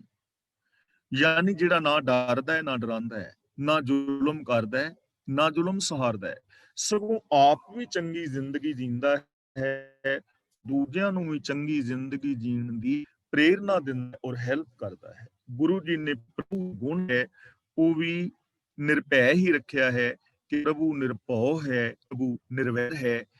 ਇਸ ਲਈ ਰੱਬ ਦਰ ਮਿਲਣ ਵਾਸਤੇ ਨਿਰਭਉ ਔਰ ਨਿਰਵੈਰ ਹੋਣਾ ਪਵੇਗਾ। ਇਸ ਲਈ ਕਬੀਰ ਜੀ ਹੁਣ ਸਾਨੂੰ ਦੇਖੋ ਦੋ ਤਿੰਨ ਗੱਲਾਂ ਸਾਡੀ ਸਮਝ ਵਿੱਚ ਆਉਣੀਆਂ ਚਾਹੀਦੀਆਂ ਨੇ। ਸਭ ਤੋਂ ਪਹਿਲੀ ਕਿ ਉਹਨੂੰ ਇਹ ਗੱਲ ਡਰ ਨਹੀਂ ਹੈ ਕਿ ਮੈਨੂੰ ਜੇ ਮਾਲਾ ਨਹੀਂ ਫਿਰਾਂਗਾ ਤੇ ਲੋਕ ਕੀ ਕਹਿਣਗੇ। ਕਬੀਰ ਜੀ ਨੇ ਇਸ ਚੀਜ਼ ਦੀ ਪਰਵਾਹ ਕੀਤੀ ਹੈ। ਜਾਤੀਵਾਦ ਦਾ ਖੰਡਨ ਕਰ ਰਹੇ ਨੇ, ਇਸ ਚੀਜ਼ ਦੀ ਉਹ ਪਰਵਾਹ ਨਹੀਂ ਕਰ ਰਹੇ। ਤਾਂ ਨਿਰਭੈਤਾ ਦੀ ਜ਼ਰੂਰਤ ਹੈ, ਗੁਣਾਂ ਦੇ ਧਾਰਨੀ ਹੋਣ ਦੀ ਜ਼ਰੂਰਤ ਹੈ, ਸੱਚ ਦੇ ਰਾਹਾਂ ਤੇ ਤੁਰਨ ਦੀ ਜ਼ਰੂਰਤ ਹੈ। ਅਸੀਂ ਸਾਡਾ ਆਪਣਾ ਜੀਵਨ, ਪਰਿਵਾਰਕ ਜੀਵਨ ਔਰ ਇਸ ਸੰਸਾਰ ਔਰ ਸਮਾਜ ਸੁਖੀ ਔਰ ਸ਼ਾਂਤ ਰਹੇਗਾ। ਵਿਰਲੇ ਲੋਕ ਇਸ ਦੁਨੀਆ ਵਿੱਚ ਮੌਜੂਦ ਨੇ ਜੋ ਬੇਪਰਵਾਹੀ ਦੇ ਨਾਲ ਰੱਬੀ ਗੁਣਾਂ ਦੇ ਧਾਰਨੀ ਨੇ। ਤਾਂ ਇਥੋਂ ਸਾਨੂੰ ਕੀ ਪ੍ਰੇਰਨਾ ਮਿਲਦੀ ਹੈ? ਅਸੀਂ ਵੀ ਬੇਪਰਵਾਹ ਹੋ ਕੇ ਸੱਚ ਦੇ ਧਾਰਨੀ ਹੋਣਾ ਹੈ। ਆਮ ਜ਼ਿੰਦਗੀ ਵਿੱਚ ਕੀ ਹੁੰਦਾ ਇਹ ਹੈ ਨਾ ਵੀ ਤੁਸੀਂ ਯਾਰ ਵਿਆਹ ਸ਼ਾਦੀ ਦੇ ਵਿੱਚ ਮਨਮਤ ਇੰਨੀਆਂ ਦਾਜ ਦਹੇਜ ਜਾਂ ਦੂਜਾ ਕੁਛ, ਤਾਂ ਅਸੀਂ ਕਹਿੰਦੇ ਆ ਪਤਾ ਤੇ ਭਾਜੀ ਸਾਨੂੰ ਹੈ, ਪਰ ਸਾਡੇ ਮਾਮੇ ਨਹੀਂ ਖੁਸ਼, ਸਾਡੀ ਮਾਸੀ ਨੇ ਨਾਰਾਜ਼ ਹੋ ਜਾਣਾ ਹੈ, ਭੂਆ ਨਹੀਂ ਸੀ ਮੰਨਦੀ, ਤਾਇਆ ਨਹੀਂ ਸੀ ਮੰਨਦਾ, ਸਮਾਜ ਨਹੀਂ ਇਸ ਗੱਲ ਨੂੰ ਪ੍ਰਵਾਨ ਕਰਦਾ। ਤਾਂ ਅਸੀਂ ਇਹਨਾਂ ਚੀਜ਼ਾਂ ਤੋਂ ਕਰਕੇ ਸੱਚ ਤੋਂ ਜਾਂ ਗੁਰਮਤ ਤੋਂ ਟੁੱਟ ਜਾਂਦੇ ਹਾਂ। ਚਾਹੀਦਾ ਤੇ ਇਹ ਹੈ ਕਿ ਅਸੀਂ ਆਪਣੀ ਜ਼ਿੰਦਗੀ ਦੇ ਅੰਦਰ ਸੱਚ ਨੂੰ ਲੈ ਕੇ ਚੱਲੀਏ, ਕਿਸੇ ਦੀ ਜ਼ਿੰਦਗੀ ਵਿੱਚ ਇੰਟਰਫੇਅਰ ਨਾ ਕਰੀਏ, ਲੇਕਿਨ ਆਪਣੀ ਜ਼ਿੰਦਗੀ ਨੂੰ ਤਾਂ ਸੱਚ ਦੇ ਆਸ਼ੇ ਅਨੁਸਾਰ ਜੀਵੀਏ ਨਾ। ਇਸ ਲਈ ਜਿਹੜੇ ਇਹਨਾਂ ਚੀਜ਼ਾਂ ਤੋਂ ਬੇਪਰਵਾਹ ਹੋ ਜਾਂਦੇ ਨੇ, ਉਹੀ ਸੱਚ ਦੇ ਰਾਹਾਂ ਦੇ ਉੱਤੇ ਤੁਰਦੇ ਨੇ। ਤੇ ਜੇ ਇਹਨਾਂ ਚੀਜ਼ਾਂ ਦੀ ਬੰਦਾ ਪਰਵਾਹ ਕਰਦਾ ਰਹੇ ਤਾਂ ਫਿਰ ਸੱਚ ਦੇ ਨਾਲ ਕਦੇ ਵੀ ਨਹੀਂ ਜੁੜ ਪਾਏਗਾ। ਇਸ ਲਈ ਕੋਈ ਭਲਾ ਕਹੋ ਭਾਵੇਂ ਬੁਰਾ ਕਹੋ, ਹਮ ਤਨ ਦਿਓ ਹੈ ਠਾਰ। ਇਹਦਾ ਮਤਲਬ ਇਹ ਵੀ ਨਹੀਂ ਕਿ ਸਮਾਜ ਦੀਆਂ ਜ਼ਿੰਮੇਵਾਰੀਆਂ ਤੋਂ ਐਸਾ ਬੰਦਾ ਭੱਜੇਗਾ ਨਾ। ਐਸਾ ਬੰਦਾ ਸੱਚ ਦੇ ਰਾਹਾਂ ਦੇ ਉੱਤੇ ਤੁਰਦਾ ਹੋਇਆ ਆਪਣੀ ਜ਼ਿੰਮੇਵਾਰੀਆਂ ਨੂੰ ਪੂਰੀਆਂ ਕਰੇਗਾ ਔਰ ਸੰਸਾਰ ਦੇ ਅੰਦਰ ਸੁਖ ਸ਼ਾਂਤੀ ਲਿਆਏਗਾ। ਅਗਲਾ ਬਚਨ ਕਰਦੇ ਨੇ, ਕਬੀਰ ਜਾ ਦਿਨ ਹੋਂ ਮੂਆ ਪਾਛੈ ਭਇਆ ਆਨੰਦ। ਹੋਂ ਦਾ ਮਤਲਬ ਮੈਂ ਵੀ ਹੁੰਦਾ ਹੈ, ਲੇਕਿਨ ਇੱਥੇ ਹੋਂ ਦਾ ਮਤਲਬ ਹੈ ਹੰਕਾਰ। ਆਮ ਕਰਕੇ ਇਹਦਾ ਅਰਥ ਕਰ ਲਿਆ ਜਾਂਦਾ ਹੈ ਕਿ ਜਦੋਂ ਮੈਂ ਮਰਾਂਗਾ ਤਾਂ ਮੇਰੇ ਮਰਨ ਤੋਂ ਬਾਅਦ ਆਨੰਦ ਹੋਏਗਾ, ਯਾਨੀ ਸਰੀਰ ਤਿਆਗਣ ਤੋਂ ਬਾਅਦ। ਇੱਥੇ ਗੱਲ ਸਰੀਰ ਦੇ ਮਰਨ ਦੀ ਨਹੀਂ ਹੈ, ਇੱਥੇ ਹੋਂ ਦੇ ਮਰਨ ਦੀ ਗੱਲ ਹੈ। ਕਬੀਰ ਜਾਂ ਦਿਨ ਹੋਂ ਮੂਆ, ਕਿ ਜਿਸ ਦਿਨ ਰੱਬੀ ਗੁਣ ਗਾ ਗਾ ਕੇ ਨਾ ਨਿਰਭੈ ਹੋਏ ਕੇ ਗੁਣ ਰਵੇ, ਜਦ ਦੇਖੋ ਤਦ ਸੋਏ। ਹੁਣ ਨਿਰਭੈਤਾ ਦੇ ਨਾਲ ਜਿਹਨੇ ਗੁਣ ਗਾਏ ਨੇ ਨਾ, ਸਲੋਕਾਂ ਦੀ ਲੜੀ ਚੱਲ ਰਹੀ ਹੈ ਨਾ, ਜਿੱਧਰ ਵੇਖਦਾ ਹੈ ਉਧਰ ਫਿਰ ਰੱਬ ਹੀ ਦਿਸਦਾ ਹੈ। ਤਾਂ ਰੱਬੀ ਗੁਣ ਗਾ ਗਾ ਕੇ ਹੋਂ ਮੂਆ, ਜਿਸ ਦਿਨ ਮੈਂ ਵਾਲਾ ਸੁਭਾਅ ਅੰਦਰੋਂ ਮਰ ਗਿਆ, ਹੰਕਾਰ ਮਰ ਗਿਆ, ਹਉਮੈ ਮਰ ਗਈ, ਇਨਫੀਰੀਓਰਿਟੀ ਕੰਪਲੈਕਸ ਖਤਮ ਹੋ ਗਿਆ, ਸੁਪਰੀਓਰਿਟੀ ਕੰਪਲੈਕਸ ਖਤਮ ਹੋ ਗਿਆ। ਪਾਛੇ ਭਇਆ ਆਨੰਦ। ਪਾਛੇ ਦਾ ਮਤਲਬ ਹੋਣ ਦੇ ਮਰਨ ਤੋਂ ਬਾਅਦ, ਹਉਮੈ ਖਤਮ ਹੋਣ ਤੋਂ ਬਾਅਦ ਫਿਰ ਕੀ ਹੋਇਆ? ਆਨੰਦ ਪੈਦਾ ਹੋ ਗਿਆ। ਤੇ ਆਨੰਦ ਉਸ ਅਵਸਥਾ ਦਾ ਨਾਮ ਹੈ ਜਿੱਥੇ ਜਾ ਕੇ ਬੰਦੇ ਦੀ ਸੁਰਤ ਰੱਬ ਦੇ ਅੰਦਰ ਮਿਲ ਕੇ ਰੱਬ ਰੂਪ ਹੋ ਜਾਂਦੀ ਹੈ। ਆਨੰਦ ਮਨੁੱਖੀ ਮਨ ਦੀ ਉਸ ਸਟੇਜ ਦਾ ਨਾਮ ਹੈ ਜਿੱਥੇ ਅਗਿਆਨਤਾ ਖਤਮ ਹੋ ਜਾਂਦੀ ਹੈ, ਮੇਰ ਤੇਰ ਦੇ ਵਿਤਕਰੇ ਮਿਟ ਜਾਂਦੇ ਨੇ, ਸੈਲਫਿਸ਼ਨੈਸ ਖਤਮ ਹੋ ਜਾਂਦੀ ਹੈ, ਅੰਦਰੋਂ ਬਾਹਰੋਂ ਇੱਕ ਬੰਦਾ ਹੋ ਜਾਂਦਾ ਹੈ। ਉਸ ਵਕਤ ਜੋ ਸੁੱਖ ਮਿਲਦਾ ਹੈ ਉਸ ਨੂੰ ਆਨੰਦ ਕਿਹਾ ਜਾਂਦਾ ਹੈ। ਜਿਵੇਂ ਇੱਕ ਬੂੰਦ ਸਾਗਰ ਵਿੱਚ ਮਿਲ ਕੇ ਸਾਗਰ ਹੁੰਦੀ ਹੈ, ਐਵੇਂ ਜਦੋਂ ਬੰਦੇ ਦੀ ਸੁਰਤ ਰੱਬ ਦੇ ਵਿੱਚ ਮਿਲ ਕੇ ਰੱਬ ਰੂਪ ਹੋ ਜਾਂਦਾ ਹੈ, ਜਦੋਂ ਇਹਦੀ ਸੀਮਤ ਸੋਚ, ਵਿਸ਼ਾਲ ਸੋਚ ਅੰਦਰ ਰਲ ਜਾਂਦੀ ਹੈ, ਉਦੋਂ ਜੋ ਖੁਸ਼ੀ ਮਿਲਦੀ ਹੈ ਉਹਨੂੰ ਕਹਿੰਦੇ ਨੇ ਆਨੰਦ। ਤੇ ਇਹ ਖੁਸ਼ੀ ਮਿਲੇਗੀ ਹੋਂ ਮਰਨ ਤੋਂ ਬਾਅਦ, ਮੈਂ ਔਰ ਮੇਰੀ ਮੁੱਕਣ ਤੋਂ ਬਾਅਦ। ਇਨਫੀਰੀਓਰਿਟੀ ਕੰਪਲੈਕਸ ਔਰ ਸੁਪਰੀਓਰਿਟੀ ਕੰਪਲੈਕਸ ਖਤਮ ਹੋਣ ਤੋਂ ਬਾਅਦ ਸਵਾਭਿਮਾਨ ਪ੍ਰਗਟ ਹੋਏਗਾ, ਉਦੋਂ ਇਹ ਆਨੰਦ, ਇਹ ਖੁਸ਼ੀ ਮਿਲੇਗੀ। ਇਸ ਲਈ ਕਬੀਰ ਜੀ ਕਹਿੰਦੇ ਨੇ ਕਿ ਹੇ ਭਾਈ, ਰੱਬੀ ਗੁਣ ਗਾ ਗਾ ਕੇ ਮੇਰੇ ਅੰਦਰੋਂ ਜਿਹੜਾ ਮੈਂ ਕਰਨ ਵਾਲਾ ਸੁਭਾਅ ਸੀ ਖਤਮ ਹੋ ਗਿਆ, ਉਦੋਂ ਉਸ ਤੋਂ ਬਾਅਦ ਮੇਰੀ ਜ਼ਿੰਦਗੀ ਵਿੱਚ ਆਨੰਦ ਪੈਦਾ ਹੋ ਗਿਆ। ਮੋਹ ਮਿਲਿਓ ਪ੍ਰਭ ਆਪਣਾ। ਇੱਥੇ ਆਪਣਾ ਨਹੀਂ ਪੜਨਾ, ਆਪਣਾ ਐੜੇ ਦੇ ਨਾਲ ਕਰਨਾ ਹੈ, ਖਿਆਲ ਰੱਖਣਾ ਹੈ। ਮੋਹ ਮਿਲਿਓ ਪ੍ਰਭ ਆਪਣਾ, ਸੰਗੀ ਭਜੈ ਗੋਬਿੰਦ। ਇੱਥੇ ਗੱਗੇ ਦੇ ਉੱਤੇ ਹੋੜਾ ਵੀ ਲੱਗਾ ਹੈ ਔਰ ਗੱਗੇ ਥਲੇ ਔਂਕੜ ਵੀ ਹੈ। ਅਸਲੀ ਸ਼ਬਦ ਹੈ ਗੋਬਿੰਦ, ਹੋੜੇ ਵਾਲਾ, ਲੇਕਿਨ ਇੱਥੇ ਪੜਨਾ ਹੈ ਔਂਕੜ ਸਹਿਤ ਗੋਬਿੰਦ, ਕਿਉਂਕਿ ਗੱਗੇ ਨਾਲ ਜੋ ਔਂਕੜ ਲਗਾਇਆ ਹੈ ਇਹ ਕਾਵ ਤੋਲ ਨੂੰ ਪੂਰਿਆ ਕਰਨ ਵਾਸਤੇ ਲਗਾਇਆ ਗਿਆ ਹੈ। ਤੇ ਜਿਹੜੀ ਮਾਤਰਾ ਕਾਵ ਤੋਲ ਨੂੰ ਪੂਰਿਆ ਕਰਨ ਲਈ ਲਗਾਈ ਜਾਂਦੀ ਹੈ, ਉਚਾਰਨ ਉਹਦਾ ਕਰਨਾ ਹੁੰਦਾ ਹੈ। ਹੁਣ ਇਹ ਹੋਂ ਖਤਮ ਹੋਈ, ਆਨੰਦ ਜ਼ਿੰਦਗੀ ਵਿੱਚ ਪੈਦਾ ਹੋਇਆ, ਤਾਂ ਕਬੀਰ ਜੀ ਕਹਿੰਦੇ ਨੇ ਮੋਹ ਮਿਲਿਓ ਪ੍ਰਭ ਆਪਣਾ, ਮੈਨੂੰ ਤੇ ਆਪਣਾ ਰੱਬ ਮਿਲ ਗਿਆ ਜਦੋਂ ਹਉਮੈ ਖਤਮ ਹੋਈ। ਅੱਗੇ ਚੱਲ ਕੇ ਆਪਾਂ ਵਿਚਾਰਾਂਗੇ, ਕਬੀਰ ਤੂੰ ਕਰਤਾ ਤੂੰ ਹੁਆ, ਮੁਝ ਮੈਂ ਰਹਾ ਨਾ ਹੂੰ, ਜਬ ਆਪਾ ਪਰ ਕਾ ਮਿਟ ਗਿਆ, ਜਦ ਦੇਖੂੰ ਤਦ ਤੂੰ। ਕਿਉਂਕਿ ਹਉਮੈ ਨਾਮੇ ਨਾਲ ਵਿਰੋਧ ਹੈ, ਦੋਏ ਨਾ ਵਸੈ ਇੱਕ ਥਾਂ। ਹਉਮੈ ਤੇ ਨਾਮ ਇੱਕ ਥਾਂ ਤੇ ਵਸਦੇ ਹੀ ਨਹੀਂ। ਮੋਹ ਮਿਲਿਓ ਪ੍ਰਭ ਆਪਣਾ, ਮੈਨੂੰ ਆਪਣਾ ਰੱਬ ਮਿਲ ਗਿਆ। ਸੰਗੀ ਭਜੈ ਗੋਬਿੰਦ, ਇਹਨੂੰ ਭਜੈ ਬਿੰਦੀ ਲਾ ਕੇ ਪੜਾਂਗੇ ਭਜੈ, ਕਿਉਂਕਿ ਕਿਰਿਆਵਾਚੀ ਸ਼ਬਦ ਹੈ। ਤੇ ਕਿਰਿਆਵਾਚੀ ਸ਼ਬਦ ਦੇ ਹਾਹੇ ਨਾਲ ਜਦੋਂ ਸਿਹਾਰੀ ਹੋਵੇ ਉਦੋਂ ਉਹ ਬਹੁਵਚਨੀ ਸ਼ਬਦ ਹੁੰਦਾ ਹੈ। ਮੈਨੂੰ ਆਪਣਾ ਰੱਬ ਮਿਲ ਗਿਆ ਤੇ ਮੇਰੇ ਜੋ ਸੰਗੀ ਸਾਥੀ ਨੇ ਉਹ ਰੱਬ ਦੇ ਗੁਣ ਗਾਣ ਲੱਗ ਗਏ। ਹੁਣ ਸੰਗੀ ਸਾਥੀ ਕੌਣ ਨੇ? ਗਿਆਨ ਇੰਦਰੀ, ਅੱਖਾਂ, ਨੱਕ, ਕੰਨ, ਜ਼ਬਾਨ, ਹੱਥ, ਪੈਰ, ਜਿੰਨੇ ਵੀ ਮੇਰੇ ਗਿਆਨ ਇੰਦਰੀ ਨੇ ਇਹ ਰੱਬੀ ਗੁਣ ਗਾਣ ਲੱਗ ਪਏ। ਪਹਿਲਾਂ ਮੇਰੀਆਂ ਅੱਖਾਂ ਵਿੱਚ ਈਰਖਾ ਹੁੰਦੀ ਸੀ, ਪਹਿਲਾਂ ਮੇਰੀਆਂ ਅੱਖਾਂ ਮਾੜਾ ਵੇਖਦੀਆਂ ਸਨ ਕਿਸੇ ਧੀ ਭੈਣ ਵੱਲ ਜਾਂ ਪਰਾਏ ਤਨ ਵੱਲ ਜਾਂ ਧਨ ਵੱਲ, ਲੇਕਿਨ ਹੁਣ ਮੇਰੀਆਂ ਅੱਖਾਂ ਦੇ ਵਿੱਚੋਂ ਕੇਵਲ ਮੈਨੂੰ ਇੱਕ ਰੱਬ ਦੀ ਜੋਤ ਨਜ਼ਰੀ ਪੈਂਦੀ ਹੈ। ਪਹਿਲਾਂ ਮੇਰੇ ਕੰਨ ਵਿਕਾਰਾਂ ਵਾਲੇ ਬੋਲ, ਚੁਗਲੀ, ਨਿੰਦਾ, ਕਿਸੇ ਦੀ ਬਦਖੋਈ ਸੁਣਦੇ ਸਨ, ਪਰ ਹੁਣ ਮੇਰੇ ਕੰਨ ਸੱਚ ਸੁਣਦੇ ਨੇ। ਪਹਿਲਾਂ ਮੇਰੀ ਜ਼ਬਾਨ ਕੌੜਾ ਬੋਲਦੀ ਸੀ, ਕਿਸੇ ਦੀ ਬਦਖੋਈ ਕਰਦੀ ਸੀ, ਕਿਸੇ ਦੀ ਚਾਪਲੂਸੀ ਕਰਦੀ ਸੀ, ਪਰ ਅੱਜ ਮੇਰੀ ਜ਼ਬਾਨ ਸੱਚੇ ਔਰ ਪਿਆਰੇ ਬੋਲ ਬੋਲਦੀ ਹੈ। ਪਹਿਲਾਂ ਇਹਨਾਂ ਹੱਥਾਂ ਨਾਲ ਮੈਂ ਨਸ਼ੇ ਵਰਤ ਲੈਂਦਾ ਸਾਂ, ਬੇਗਾਨੇ ਹੱਕ ਖਾਂਦਾ ਸਾਂ, ਲੇਕਿਨ ਹੁਣ ਮੇਰੇ ਹੱਥ ਬੇਗਾਨੇ ਹੱਕ ਵੱਲ ਨਹੀਂ ਵੱਧਦੇ, ਸੱਚੀ ਸੁੱਚੀ ਕਿਰਤ ਕਰਦੇ, ਕਿਸੇ ਦਾ ਸਹਿਯੋਗ ਕਰਦੇ ਨੇ। ਪਹਿਲਾਂ ਪੈਰਾਂ ਨਾਲ ਚੱਲ ਕੇ ਮੈਂ ਵਿਕਾਰਾਂ ਵਾਲੇ ਰਾਹਾਂ ਤੇ ਜਾਂਦਾ ਸਾਂ, ਲੇਕਿਨ ਹੁਣ ਮੇਰੇ ਪੈਰ ਚਰਨ ਚਲੋ ਮਾਰਗ ਗੋਬਿੰਦ ਦੇ ਧਾਰਨੀ ਨੇ। ਪਹਿਲਾਂ ਮੇਰੀ ਸੋਚ ਦੇ ਅੰਦਰ ਈਰਖਾ ਸੀ, ਵੈਰ ਵਿਰੋਧ ਸੀ, ਲੇਕਿਨ ਹੁਣ ਮੇਰੀ ਸੋਚ ਦੇ ਅੰਦਰ ਸੱਚ ਹੈ। ਕਹਿੰਦੇ ਨੇ ਮੈਨੂੰ ਆਪਣਾ ਰੱਬ ਮਿਲ ਗਿਆ, ਮੈਂ ਰੱਬ ਦੇ ਵਿੱਚ ਲੀਨ ਹੋ ਗਿਆ, ਤੇ ਉਹਦੀ ਨਿਸ਼ਾਨੀ ਕੀ ਹੈ ਕਿ ਮੇਰੇ ਜੋ ਗਿਆਨ ਇੰਦਰੇ ਨੇ ਇਹ ਗੋਬਿੰਦ ਦੇ ਗੁਣ ਗਾ ਰਹੇ ਨੇ। ਦੇਖੋ ਕਿੰਨਾ ਸੌਖਾ ਕੰਮ, ਔਰ ਇਹਦਾ ਰਿਜ਼ਲਟ ਕਿੰਨਾ ਵੱਡਾ ਹੈ ਕਿ ਗੁਣ ਕਹੇ ਗੁਣੀ ਸਮਾਵਣਿਆ, ਗੁਣ ਗਾਉਂਦਾ ਗਾਉਂਦਾ ਬੰਦਾ ਗੁਣੀ ਪ੍ਰਭੂ ਦੇ ਅੰਦਰ ਸਮਾ ਕੇ ਉਸ ਪ੍ਰਭੂ ਦਾ ਹੀ ਰੂਪ ਹੋ ਜਾਂਦਾ ਹੈ। ਅਗਲਾ ਬਚਨ ਕਰਦੇ ਨੇ ਕਬੀਰ, ਸਭ ਤੇ ਹਮ ਬੁਰੇ, ਹਮ ਤਜ ਭਲੋ ਸਭ ਕੋਏ, ਜਿਨ ਐਸਾ ਕਰ ਬੁਝਿਆ ਮੀਤ ਹਮਾਰਾ ਸੋਏ। ਕਬੀਰ ਤੇ ਥੋੜਾ ਜਿਹਾ ਵਿਸ਼ਰਾਮ ਲਗਾਵਾਂਗੇ। ਕਬੀਰ, ਸਭ ਤੇ ਹਮ ਬੁਰੇ। ਇਸ ਦਾ ਅਖਰੀ ਅੱਖਰ ਤਾਂ ਵਿਦਵਾਨ ਪੁਰਸ਼ਾਂ ਨੇ ਇਹੀ ਕੀਤਾ ਹੈ ਕਿ ਸਾਰਿਆਂ ਤੋਂ ਮੈਂ ਬੁਰਾ ਹਾਂ, ਮੈਨੂੰ ਛੱਡ ਕੇ ਸਾਰੇ ਹੀ ਚੰਗੇ ਨੇ। ਜਿਨੇ ਇਹੋ ਜਿਹਾ ਕਰਕੇ ਜਾਣਿਆ ਹੈ, ਮੇਰਾ ਮਿੱਤਰ ਉਹ ਹੈ। ਪਰ ਇੱਥੇ ਥੋੜੀ ਜਿਹੀ ਵਿਚਾਰ ਵਾਲੀ ਗੱਲ ਹੈ।